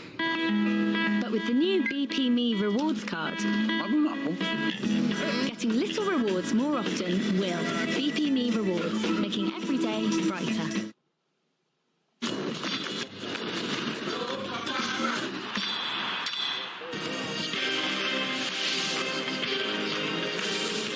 We have more Blast quarter-final cricket coming tomorrow. Sussex Sharks versus the Worcestershire Rapids, 6:55 p.m. Sky Sports, the Ashes. And then day 3, England versus Australia before Specsavers Ashes Test. And England bat and continue to bat. 10 a.m. that is Sky Sports, the Ashes. Meanwhile, the players are out. Looks like Mujeeb is going to start with the ball. He missed the first innings. Middlesex scraped up to 160 for 163, the average score here at Trent Bridge this year. Owen Morgan, England's World Cup winning captain. 53, Matthew Carter, outstanding. The tall off-spinner, just 23 years of age. 2 for 16, bowled in the power play as well. They were in real trouble early on, were Middlesex. They're going to have to be at their very, very best. David Milan, the captain, is going to have to be at his best. Man, they have flown back. Who started the competition for them, swapped in for Mohammed Hafiz for the last few games, has been brought back. Mujeeb, mystery spinner. Chris Nash playing his first game in the Blast this year. Yes, Madge, yes, Madge!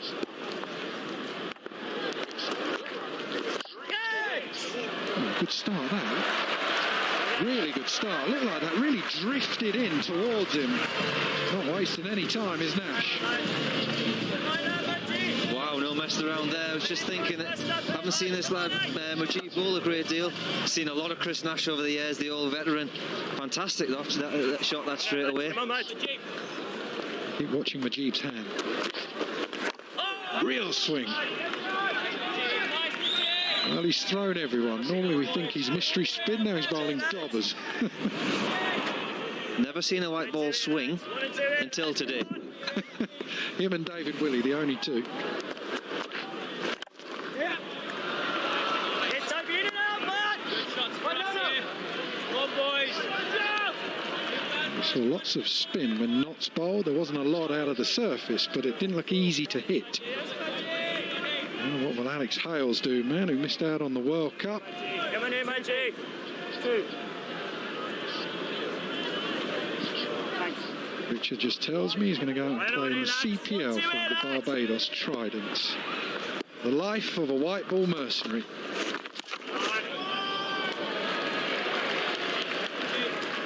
Good, Manji. Good, Manji. Come on here, boys. Come on here, boys.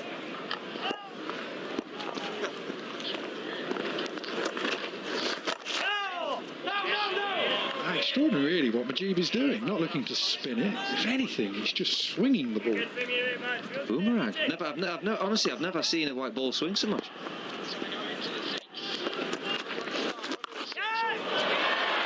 It's going to go into the seats. Not a great start for Middlesex or Majib. Mark Butcher in the background there saying I only ball 50 mile an hour. That's all I ball anyway. If I ball that kind of length, it's going to go out the park. Not an ideal start by Majib and from Middlesex. Give Alex Hales a sniff, hit into the boundary.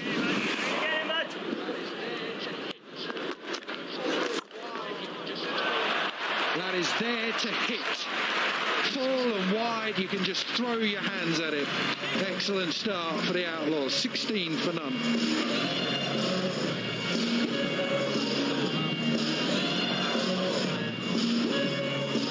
Fantastic over for Notts there. Outstanding over. And you can see the way that they punch gloves there. Nash and Hales. They feel as though that's a great start. And it is. Notts well on top already.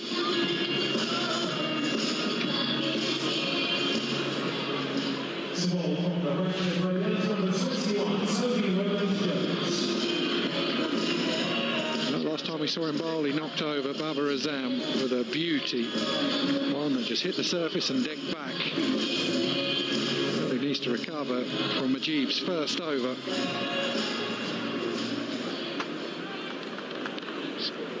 Slip in, fine leg up, third man back. One out at deep square leg as well.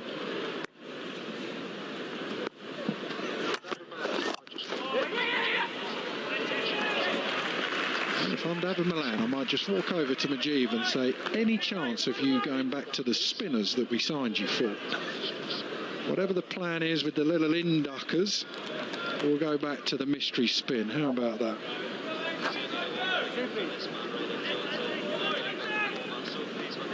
Certainly know what we're going to get from this man, Roland Jones, a really good performer. So pleased for him, for the injury troubles that he's had over the last few years. He's came back, tearing Championship cricket up and T20. Good length.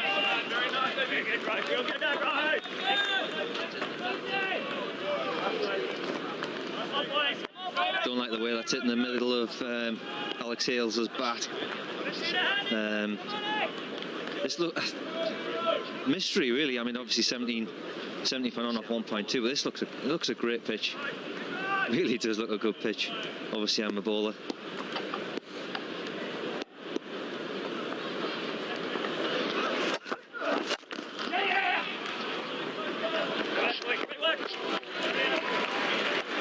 I'd say that's pretty good cricket. Lovely shot, not the worst ball. Brilliant fielding from De Villiers.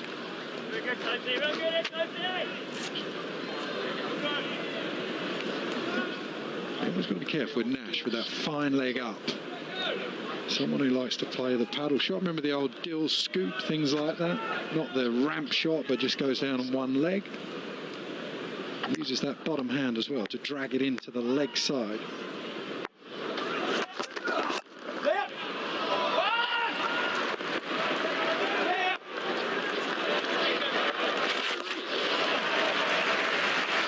On it tonight, Nash. Big dive for no reason. But against Nash all my life, I've never seen him run and dive like this. He wants to make the most of his opportunity here. So actually, Nash here a couple of weeks ago, he was playing for the second team, desperate to get back in this T20 team. He got 60 off 25 balls or something. Played beautifully.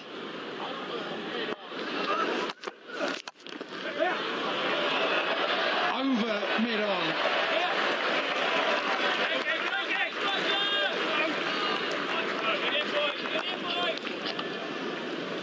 So far the changes work. Chris Nash in for Joe Clarke. Looks like a man with a point to prove.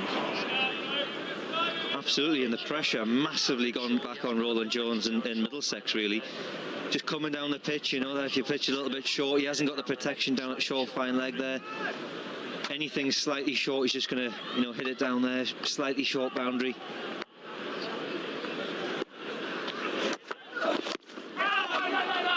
Inside Nick. 22 for none.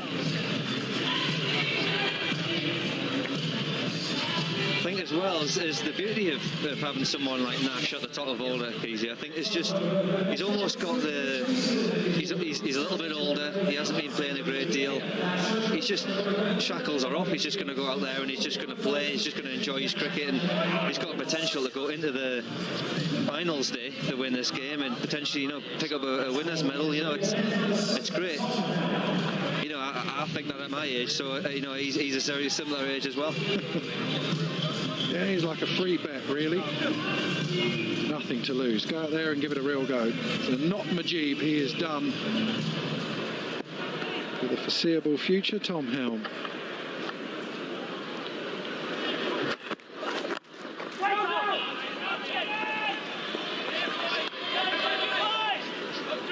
Not sure if you've seen a great deal of this lad, Casey, but this lad, he can bowl. Bowls decent pace, swings it away, decent back of the hand, slower ball as well.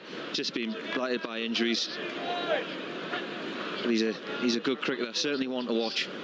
Yeah, just 25 years of age. Remember when he burst onto the scene, especially in red ball cricket, someone who shaped the ball away. It's like a real prospect.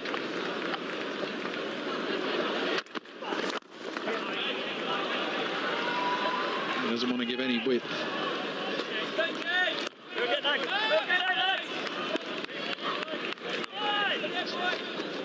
Yeah, don't blame him, going slightly full, don't want to give anything outside off stump, so strong.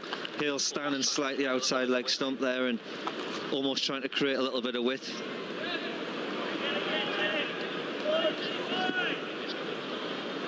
Almost thinking as a bowler now, you just got him, just, you know, ball at the stumps, don't give any kind of width at all. If he misses, you hit.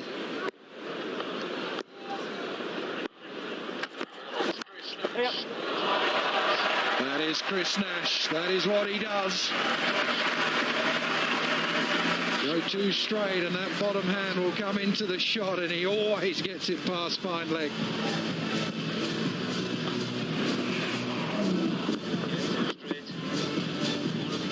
Yeah, too straight. You want to be straight, but you don't want to be leg stumping going down. Easy hit with a fine leg up. He'll be disappointed with that, Tom Helm. Well, they are flying at the moment.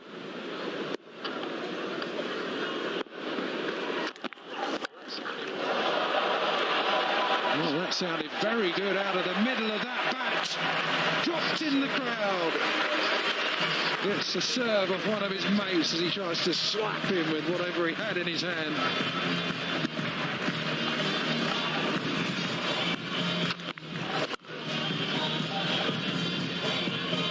As a bowler now, you're running and thinking, what on earth were my teammates doing when they had the bat in the hand, thinking 33 for none off 2.4 overs. Massive pressure here for Tom in Middlesex.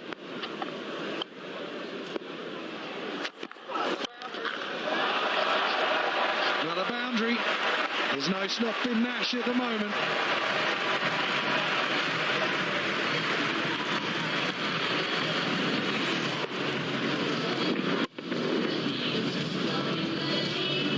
Striking at 240, 24 off 10 deliveries, without really playing any outrageous shots, has he? He's just played proper shots at the middle of the bat. Well, you can see what he's trying to do. He's trying to cramp him for room, but he's just serving up leg stump length. No more on the top of that off. Well, that's a good comeback.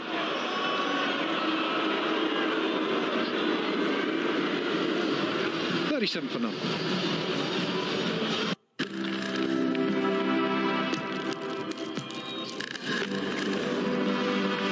...2019 Mazda CX-5. Available with 4.1% APR representative.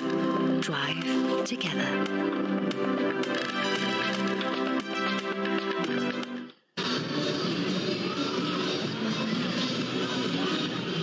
You see the comparison, they are way ahead.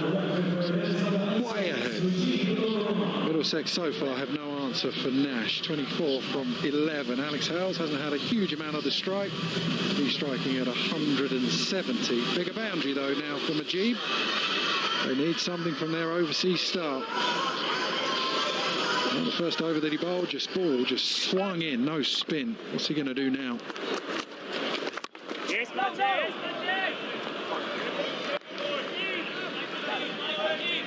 Again here, lads. You're good again, Aadil, lads.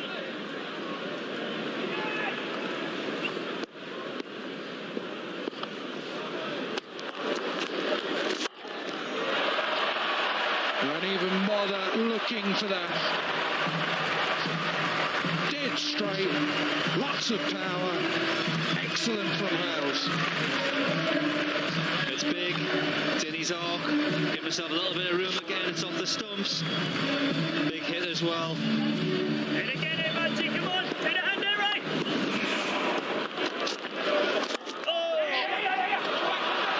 Oh, I love that shot. That is class from Alex Hales. The way that he just picked his spot.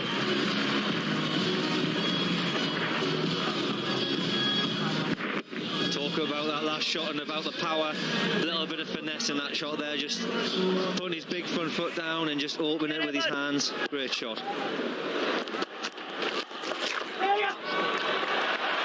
Well, he's got no answer, Majib, at the moment. 3.4 overs gone, 50 is up.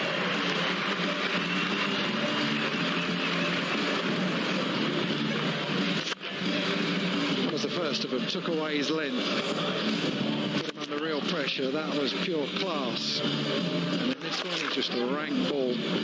Get a little bit of bat on it, the speedy bowls it's going.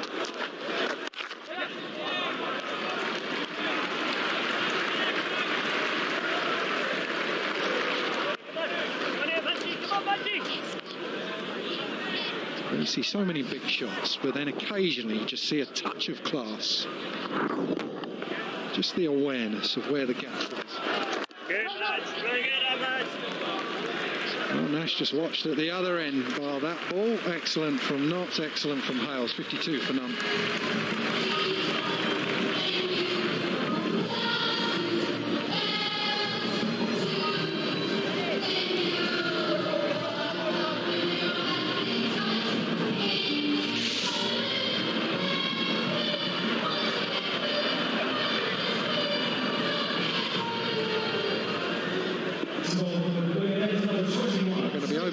If they continue like this, rate is just 6.81.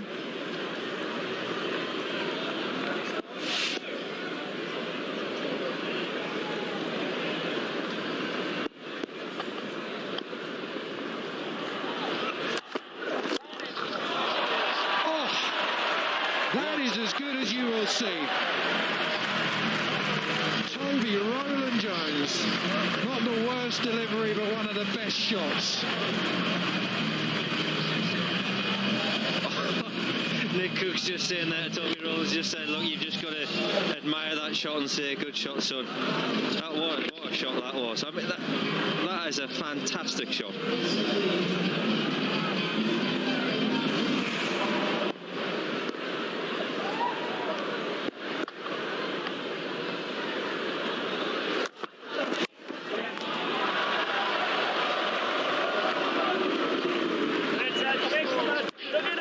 I tell you, this is just pure batting. This for a finish. Even Alex Hales stands and admires that shot. I think I would even nod my head to that, Keezy. Don't like batters at all, but that is a phenomenal. That is a great shot. Really, really good shot. What a good sign it is for the Notts Outlaws. Alex Hales in this sort of form.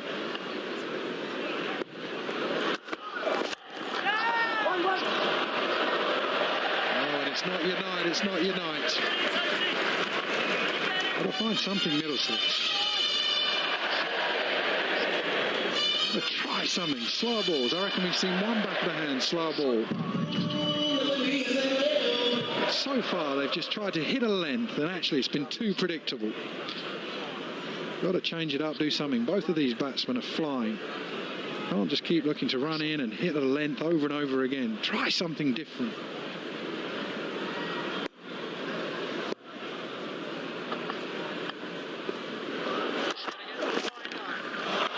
Just going to get lined up.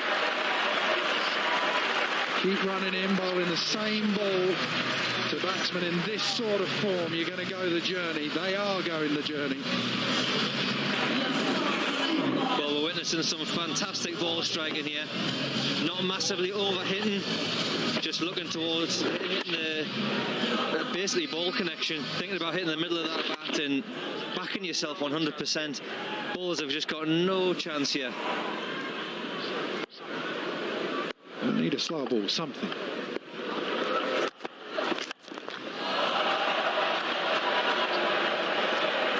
Well, better though. Finally, they changed the pace, 70 mile an hour, down from 80 miles per hour. Nearly gets a wicket. It's the problem when you get in this sort of form as a batsman and you just keep seeing the same speed, the same ball, you start lining them up. It's obviously easy for us to say here, Keezy, but you've got to be thinking, would you bring Finn up from third man up into the ring and stand your long on out, or go into the pitch with a slow ball, try and get it and put your cow corner out, try and make them do something different. Oh, there you go, Graham. Exactly on cue. It's just he's not trying to run it down, he's standing, he's got a very stable base, trying to smack it hard.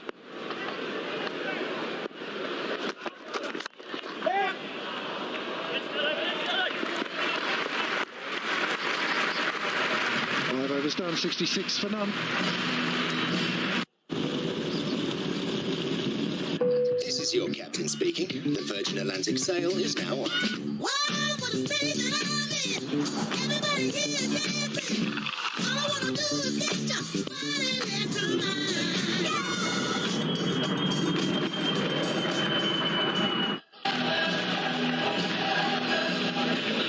Well, plenty of smiles in the crowd here at Trent Bridge.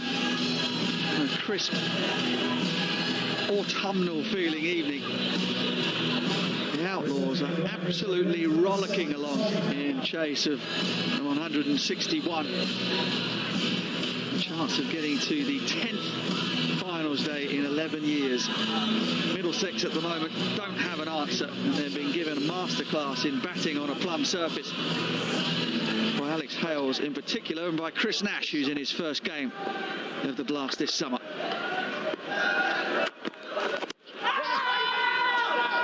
Just creeping down the leg side, you'd feel. Real good, Teddy, real good, No? Teddy! You asked during the interval 90 about Chris Nash playing his first game. Said he's got nothing to lose. He's going to go out there and enjoy himself. You know what, you got so much right, didn't you? You said it would be an easy run. I know there's a long way to go, yeah, but you said it should be a straightforward run chase. Nothing wrong with the pitch. It's a belt. Well, after 5 overs, not wrong at this stage. In the air, Finn backpedals and drops it.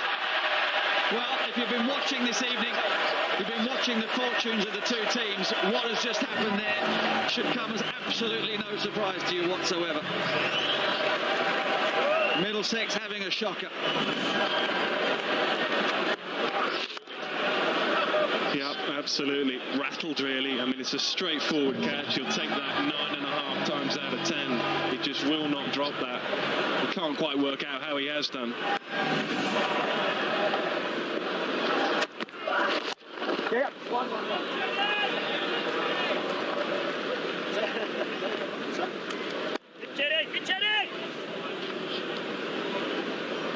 There's a shout for LBW. First ball of the over. Nash gets a long way across. It's knocking middle up. But I repeat, even that's not going for it. It's not going for Middlesex tonight. It really isn't. To be honest with you, Nottinghamshire have made a lot of their own luck. Their performance in the first half was superb with the ball and in the field.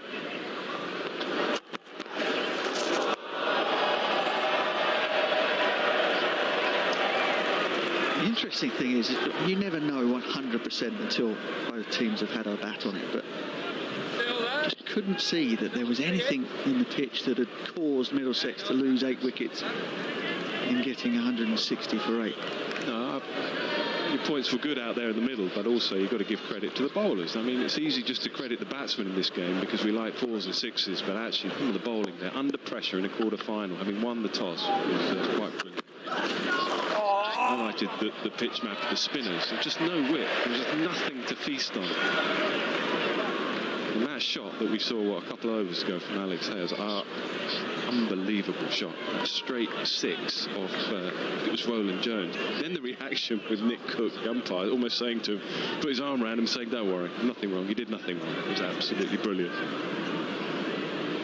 There's all the problems now with that man.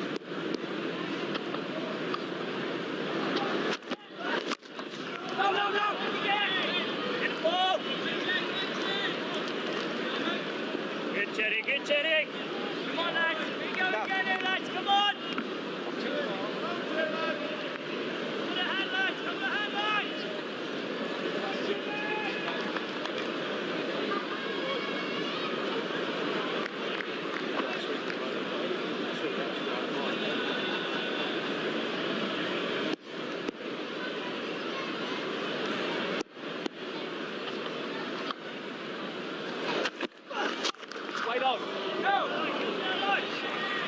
Ball seems to be like a magnet to the middle of Alex Hales' bat.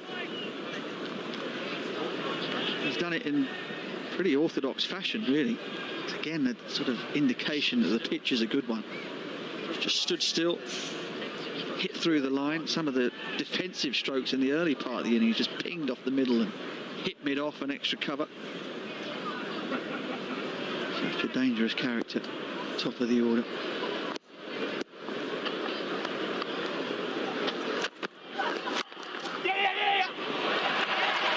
Well, that's a four to finish the power play. It's the Outlaws' best of the summer and Middlesex's worst with the ball.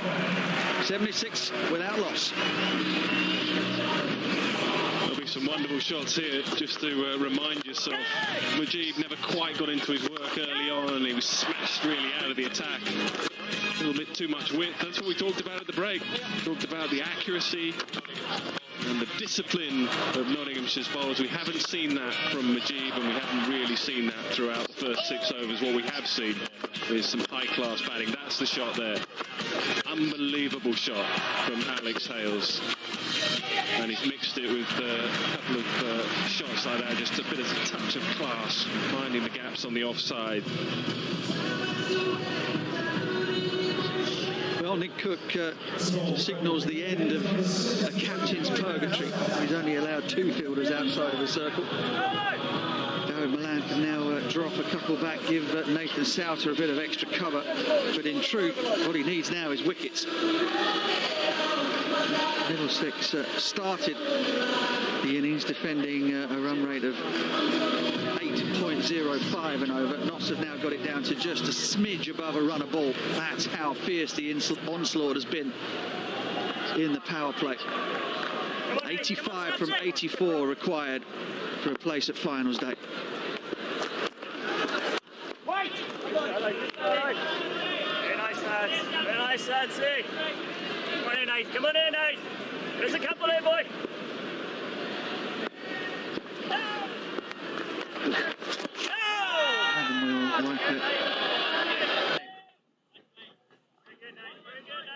Traces disappearing off everywhere.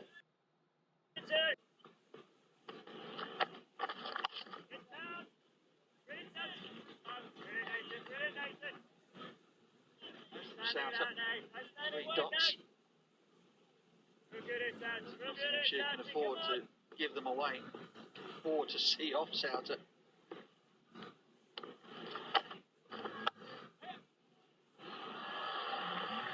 And eventually, it's the bowler who breaks first, and Nash has found the gap, found the boundary again. That's what they've done so well. At times they've muscled the ball over the boundary, in particular Chris Nash, and at other times a little bit of class.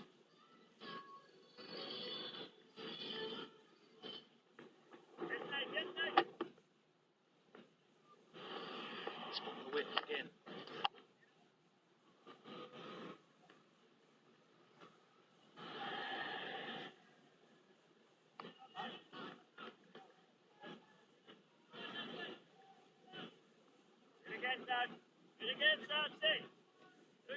Good call to bring in Chris Nash, that is for sure. much to do with the captain. So far, a brilliant night. Big call on Chris Nash. I imagine there would be others that would have had their say in that as well. Maybe 2 without loss. Won the toss, decided to have a ball first. That seems to have gone pretty well.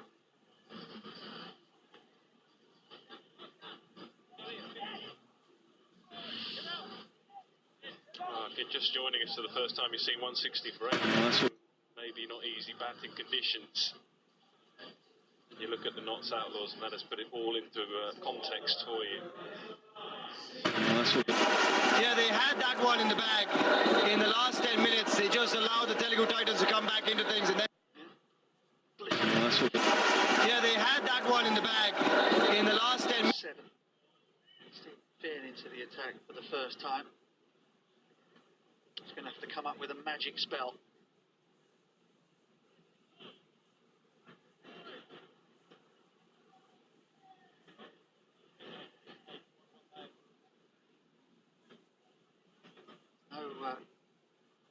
No obvious attacking field.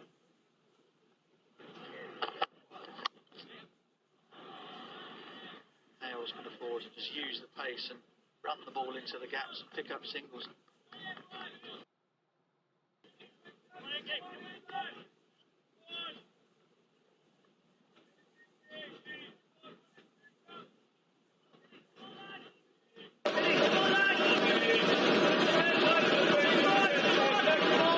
Comparison is there's no comparison. Down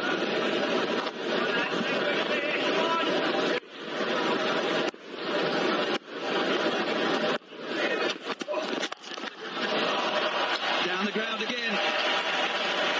Nash goes bash. Yeah, anything Alex Hales can do, Chris Nash can do just about as well. You might be walking back there and say, well, not that much wrong with the delivery, it was perhaps a little short, but treated with disdain again. Not easy to play that shot. A lot of players would sit back and try and pull that leg side. You can see straight back through the line of the ball. Again, further indication this is an excellent surface to bat on. A line drive in the major leagues from Chris Nash.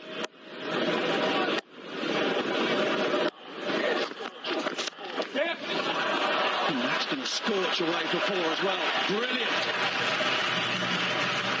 Rattles onto 47.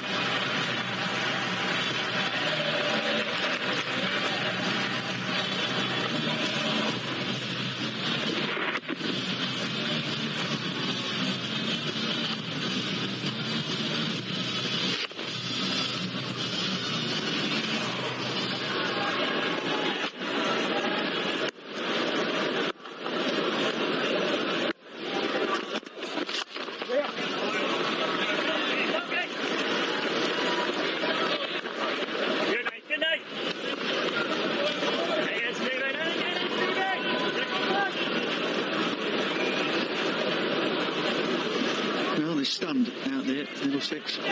Look through the figures of both of these teams on show tonight and the numbers that Middlesex batters and bowlers have put together in the competition. You'd say it was no contest.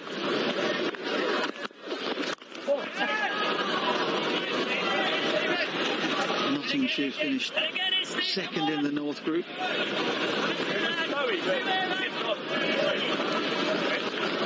8 wins.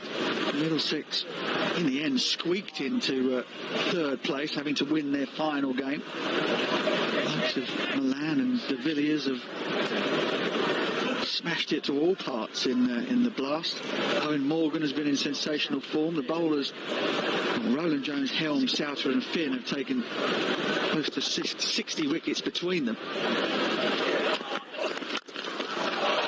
that's gone. Out of here. Absolutely brutal from Alex Hales. It's the end of the 8th. It's 98 without loss.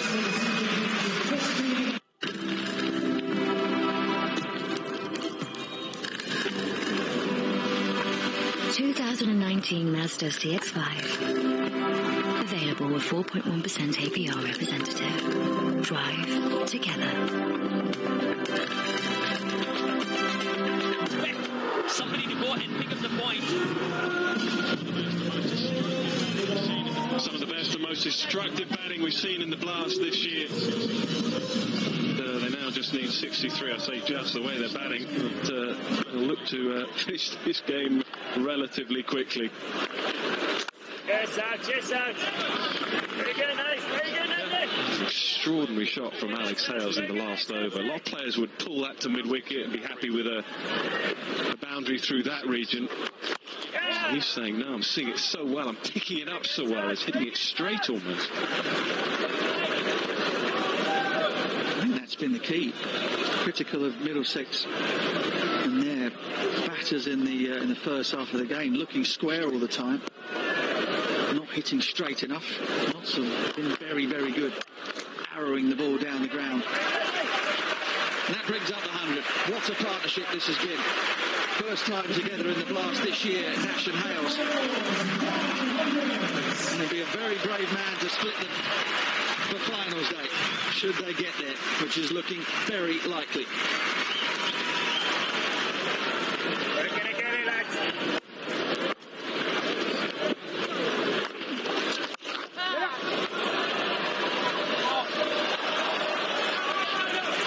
Up for Chris Nash. Where's he been? Yeah, where has he been? What a decision to bring him back. Such an important game at home in front of a massive crowd, a quarter-final against an excellent side.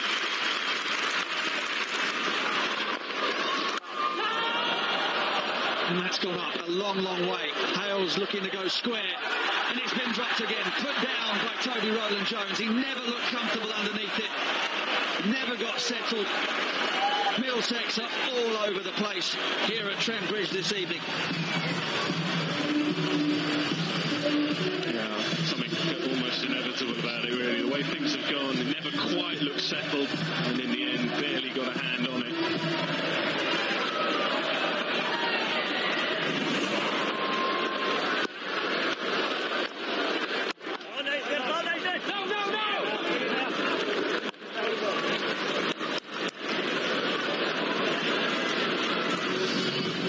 Without loss.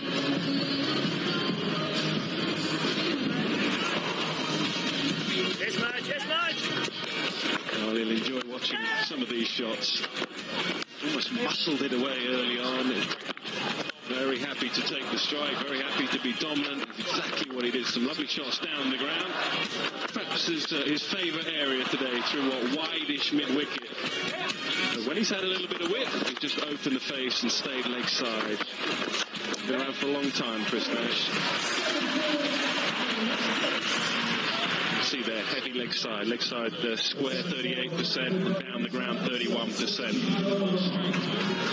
Bowlers have tried to bowl straight to him, but he's had an answer.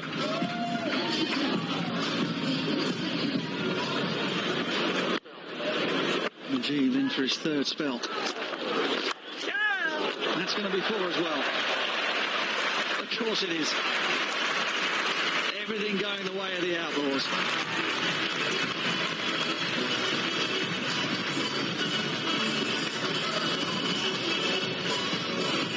And you can't say they haven't deserved it.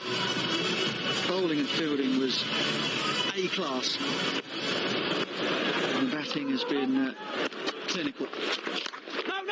And brutal. Middlesex have had their chances and have spilt them all.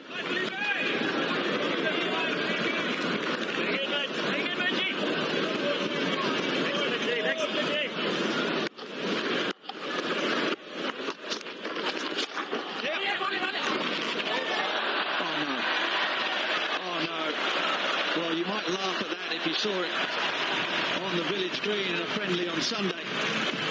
Sterling has been completely boxed by the spin at backward point.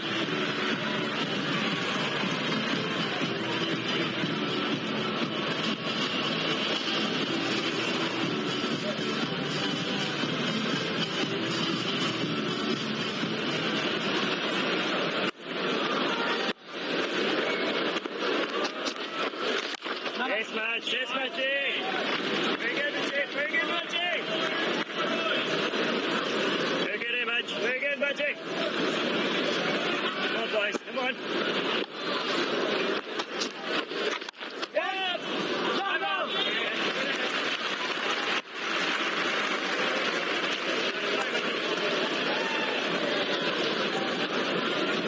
Very good, lads.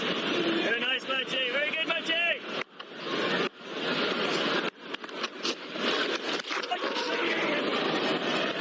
It's got away from John Simpson. At the end of the 10th over, at the halfway point, well, this is all but done. Nottinghamshire need 49 from 60, it's 112 without loss.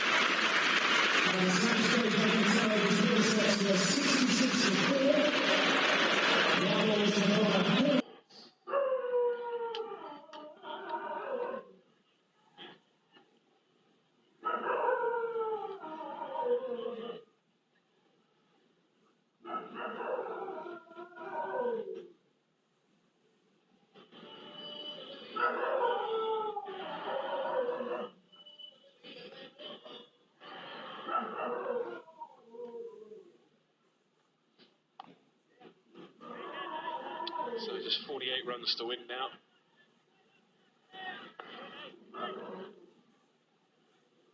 There's enough to find this is outstanding, isn't it? I mean, Nash can Libby about left-handed, yeah, and hit boundaries.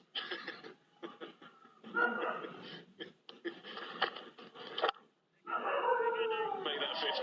Make that 50 of the highest quality from Alex Hales. Just 26 deliveries.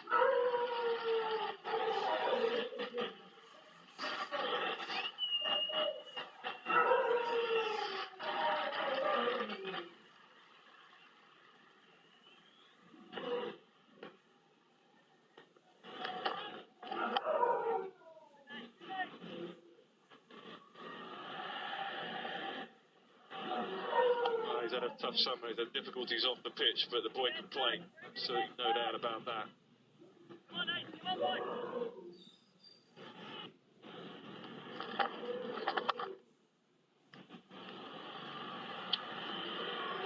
Finds the gap for more precision. Didn't try to hit it too hard, he knew where the gap was.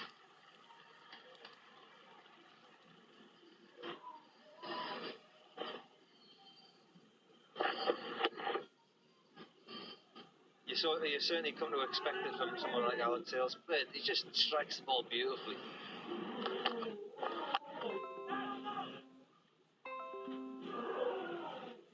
When I was walking along and I saw the pitch, I thought it was a good pitch, and he was in the net and he was hitting it off the dog stick, smacking every ball. And I was thinking he's on it today.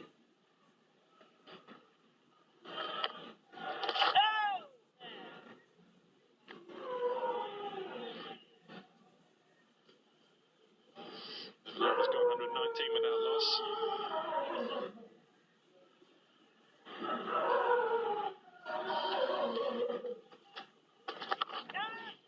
There'll be some unbelievable shots here.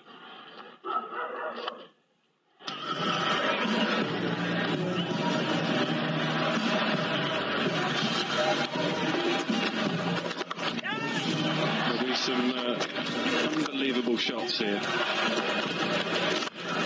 That'll be one of them. There's another, and there's one coming your way very shortly that is absolutely extraordinary.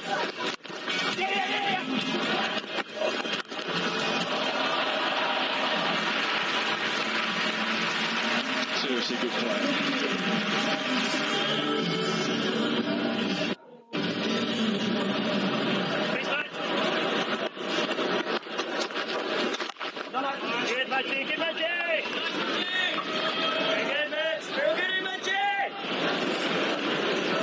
These experienced players now, just it's almost uncomplicated, you know, just hit the middle of the map.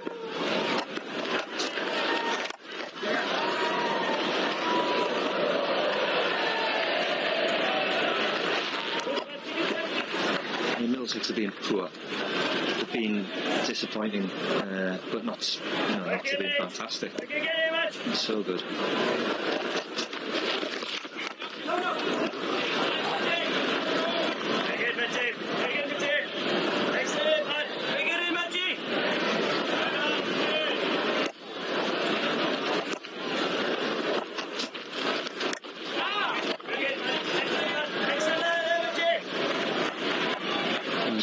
last over. It's not been his night. He's come back to play in this game. 0 for 40 from 3.4.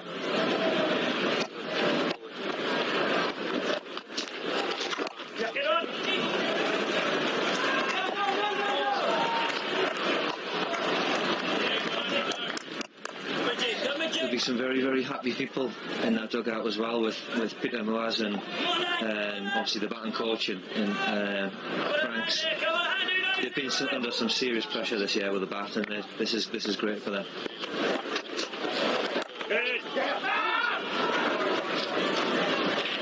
Better over though, 2 runs from him, 121 without last year. When you look at their championship season, it's dire, hasn't it? Bottom of Division 1, just can't get anything going in championship cricket, so this will be a great relief for them. Yeah, they've just gone through a really tough time, and nights like tonight, 120 off and on after 12 overs. It's a great day for them.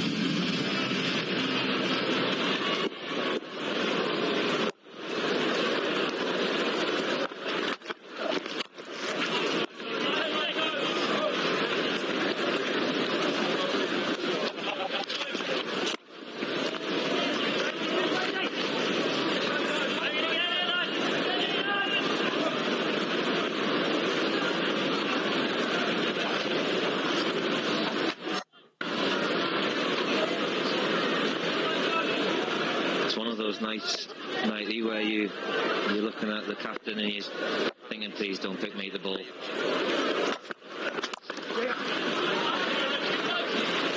That glass half full stuff again, isn't it?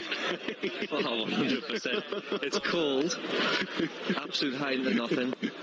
You've had a decent competition, you've got, going out, 5 or 6 and over or something like that.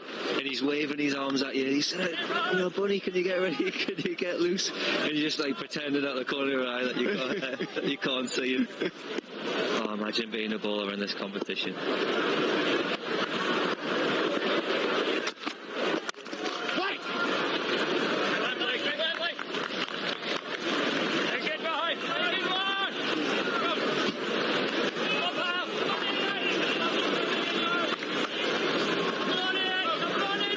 We've witnessed some fantastic balls right now. I mean, that 123 for 9. Yeah, look, you've still got it. Middlesex haven't been great. They haven't bowled that well. Obviously, the bowlers will be thinking, well, we didn't bat very well. We haven't been given a score. But yeah, I mean, they've hit the ball out of the park. They've batted so well. It's gone out a long way and dropped again.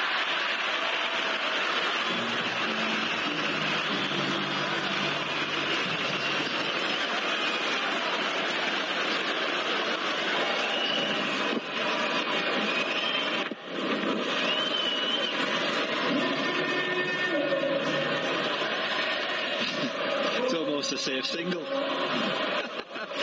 It's just been one of those nights for Middlesex.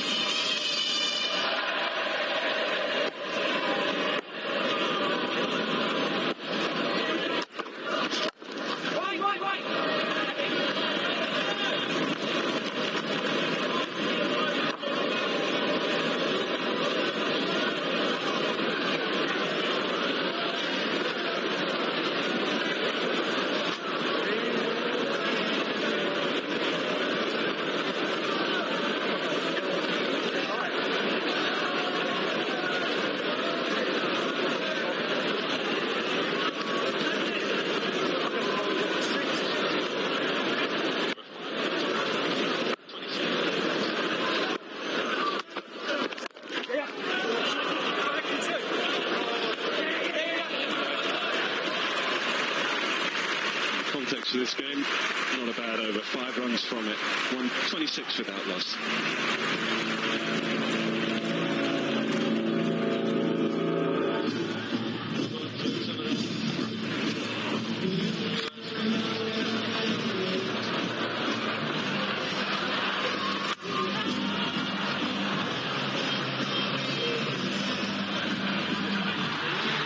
through some of the little errors from Middlesex that have been relatively costly. I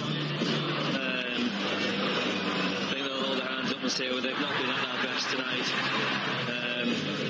Just one of those things, you practice hard. I'm sure they practiced yesterday, possibly even under lights, and it's just one of those things. Is it dewy, is it not? Can you see it under these lights? Don't play many white ball games here. Just one of those things, not to have just outplayed them. They've been 126 for on, 13 overs at this moment in time, 35 or 42. Too easy. Milking it, that fella. But not even de Villiers. Not even A.B. de Villiers can cling on to that. Just evades it. Another 6 for Alex Hales.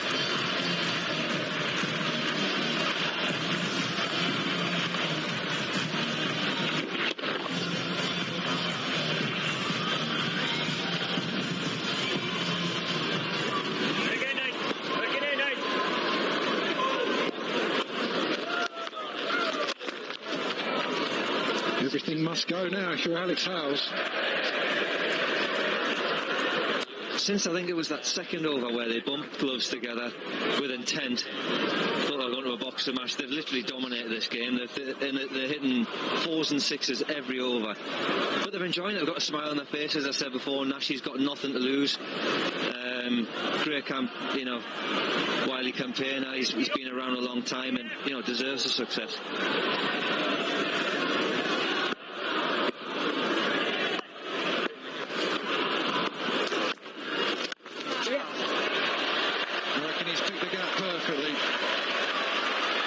Good fielding.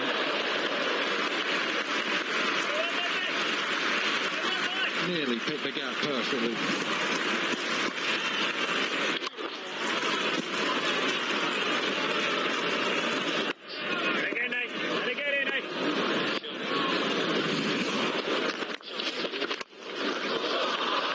Oh, beautiful. Beautiful batting. Great footwork, even better hands. What a shot. We've seen some fantastic shots and some shots across the line, some big 6s, but that's an elegant shot, beautiful shot. Open himself up, turn his hips over extra cover. Fantastic shot.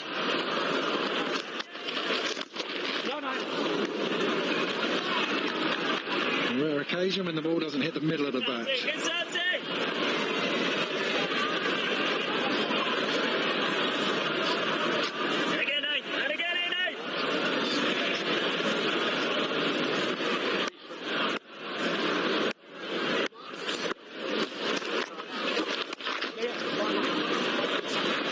Nicking the strike, and he wants the highest score. 14 done, 140 for none. Remarkable. She's had a naked bar, that's all. What, this little thing? That little thing tastes like a blueberry muffin, but it's nothing more than smooshed up fruit and nuts. Okay, all done. Just watch out for all the other flavours. There's more flavours. I'm blown.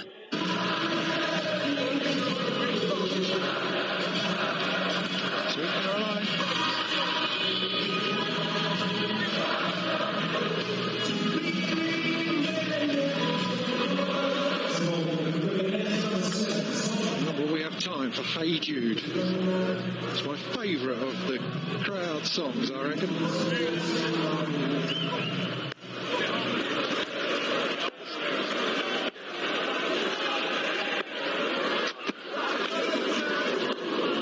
Slow balls have worked. There's been too much length, too much of the same speed coming down, too much that the batsman can just line you up.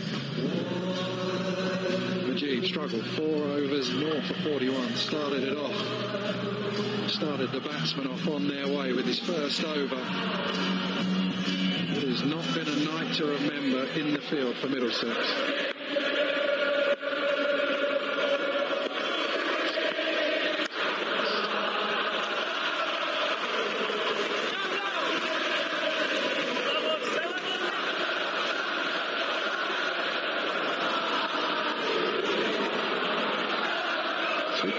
stopped a couple of balls ago and they're still going.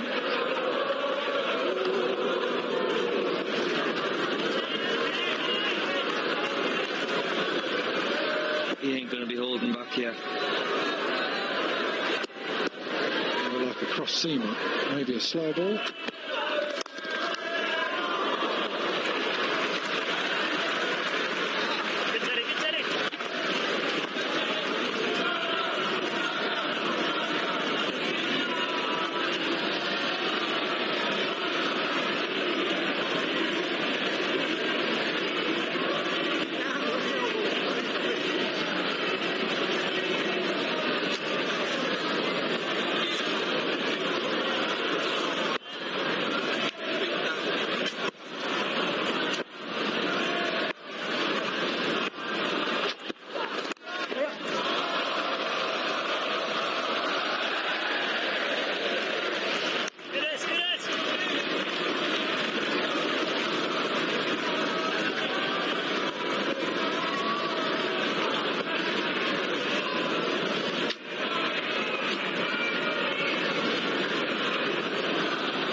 On the square leg umpire, gives him a nod, no ball, won't be a free hit though.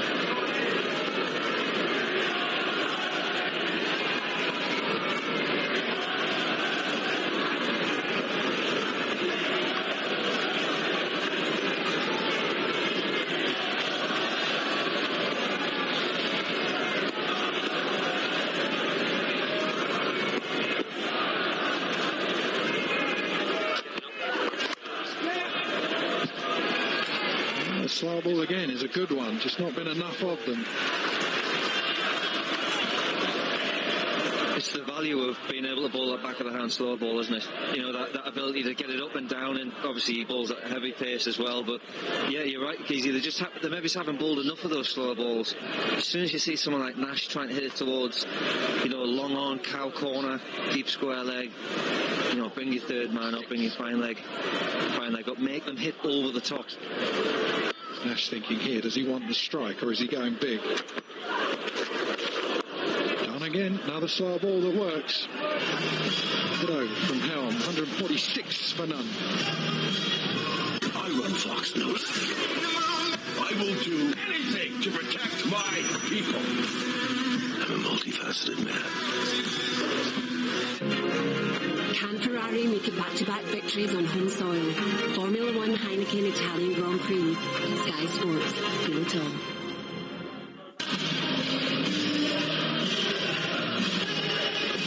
Doing it at a canter. 15 more from 30 balls. What's this song, Butch? KC Sunshine Band. Give it up. And that's pretty apt. What's the doing? You're meant to be a singer, aren't you? When you do the whole Ashes promo, you can't even bother to do it. Trying to lure you in there. There you go, that's the difference. Quicker balls, 71%, slow balls, 29%. When Knox bowled, it was the reverse of that. I reckon it was something like 30% quicker balls and 70% slower balls. Middlesex haven't worked it out. What will Stephen Finn do? Just one over, went for 16.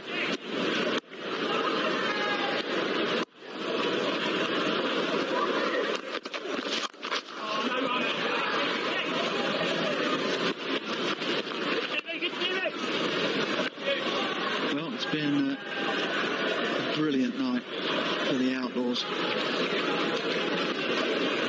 On the toss and bowled brilliantly.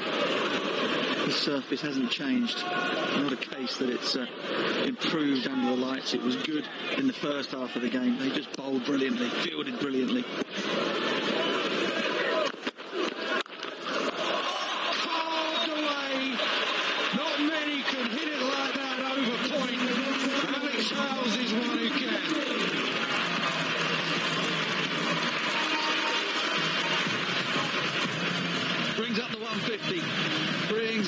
players' partnership in the blast this summer.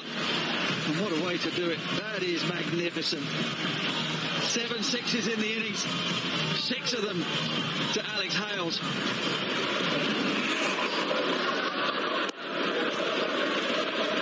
Right knee. How's the timing? How good is that timing? Nothing more than a clip off his legs.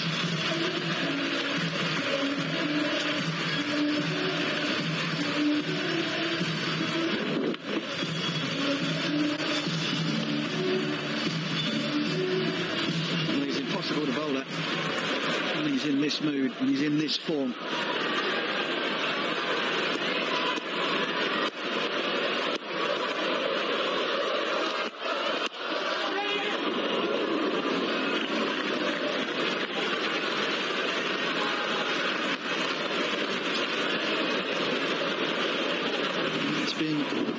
Massacre, really has. Middlesex just not been at the races.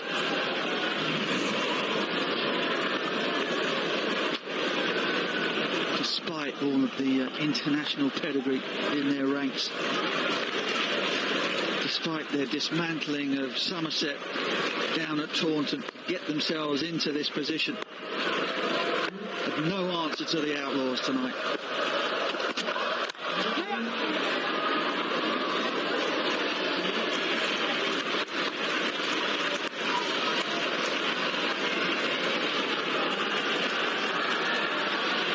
Nash hands it over to Alex Hales. What a comeback it's been for him. The last time he played in the blast, led off the field with a dislocated shoulder, hasn't played since. It was in the very first game of last year's competition, the first game we showed on Sky. Oh, nearly with a misfield. 13 from the over, 159 for none.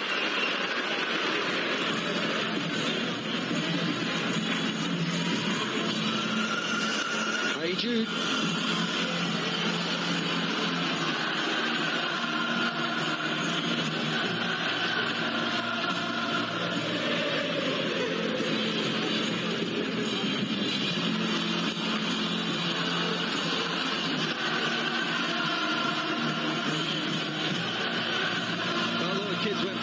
Today. Some of them will be a little bit weary in class in the afternoon tomorrow. A great story to tell their mates who weren't here tonight at Trent Bridge about how their team got themselves through the finals day for the 10th time in 11 years.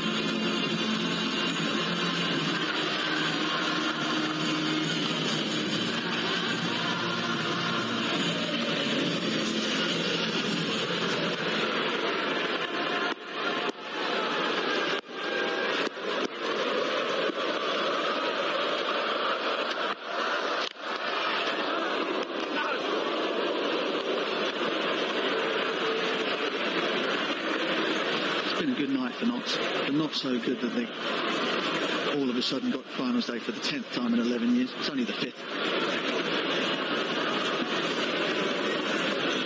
10 quarter-finals in 11 years. There cannot have been one that has been won with as much panache and style as this one.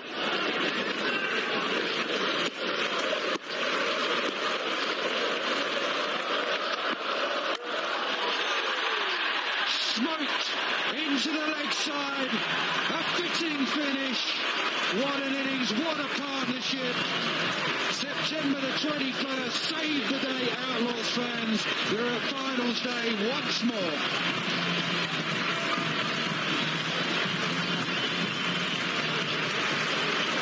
Well, celebrations up on the balcony.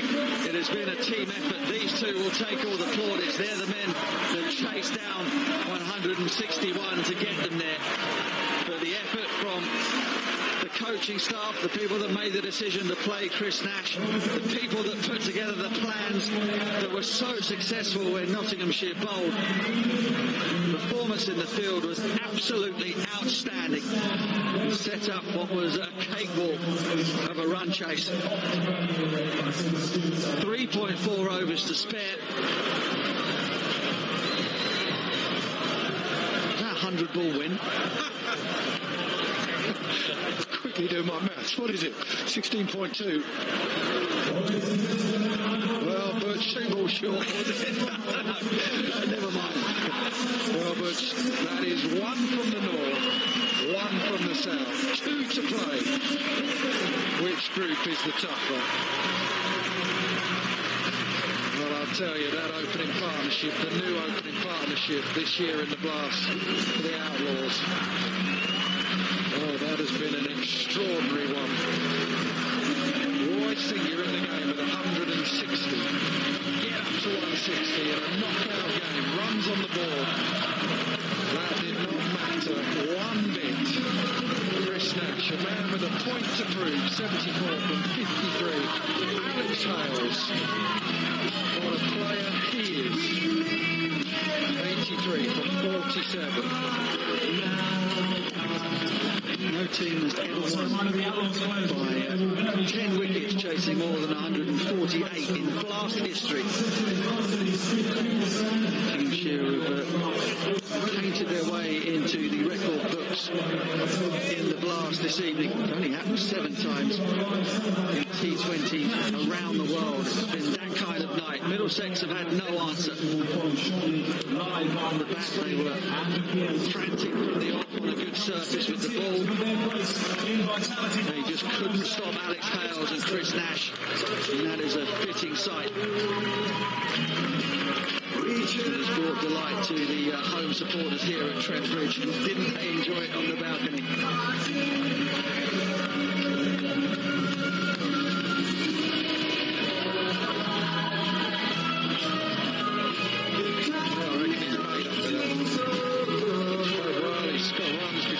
T20 cricket, but that I would say is one of his most important knocks. What a finish to the season he could have. Sat on the sidelines for all of it until today. Rightfully takes the applause from the Notts faithful. Well, that is it. Ben Duckett, Libby, Patel, Morse, Christian. None of those were needed. It was all about Nash, 74 from 53, and Alex Hales. A seriously good player, Alex Hales is. We all know that. 83 from just 47. Well, we'll gloss over these for the sake of Middlesex fans. There were drop catches, there were misfields. None of the bowlers came to grips with the surface, the length that was required, the changes of pace that were required. And they have been dismissed from Trent Bridge with their tails between their legs. So another finals day it is for the Notts Outlaws. 165 for none. They win by 10 wickets.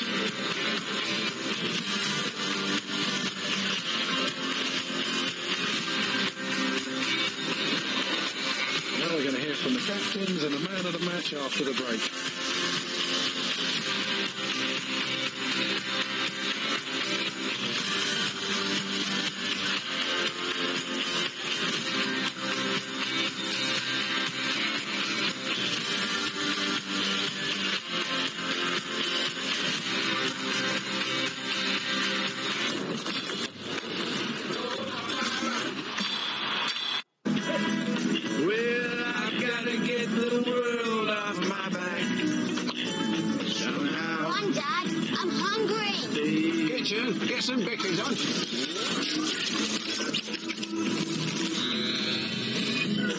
Making robot arms will never happen.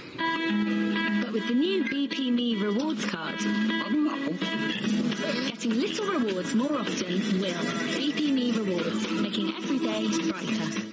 Astrovia, sports fans. Betting on football is all up in here, so I'm keeping my mind in check in Mother Russia, home of this Grandmaster.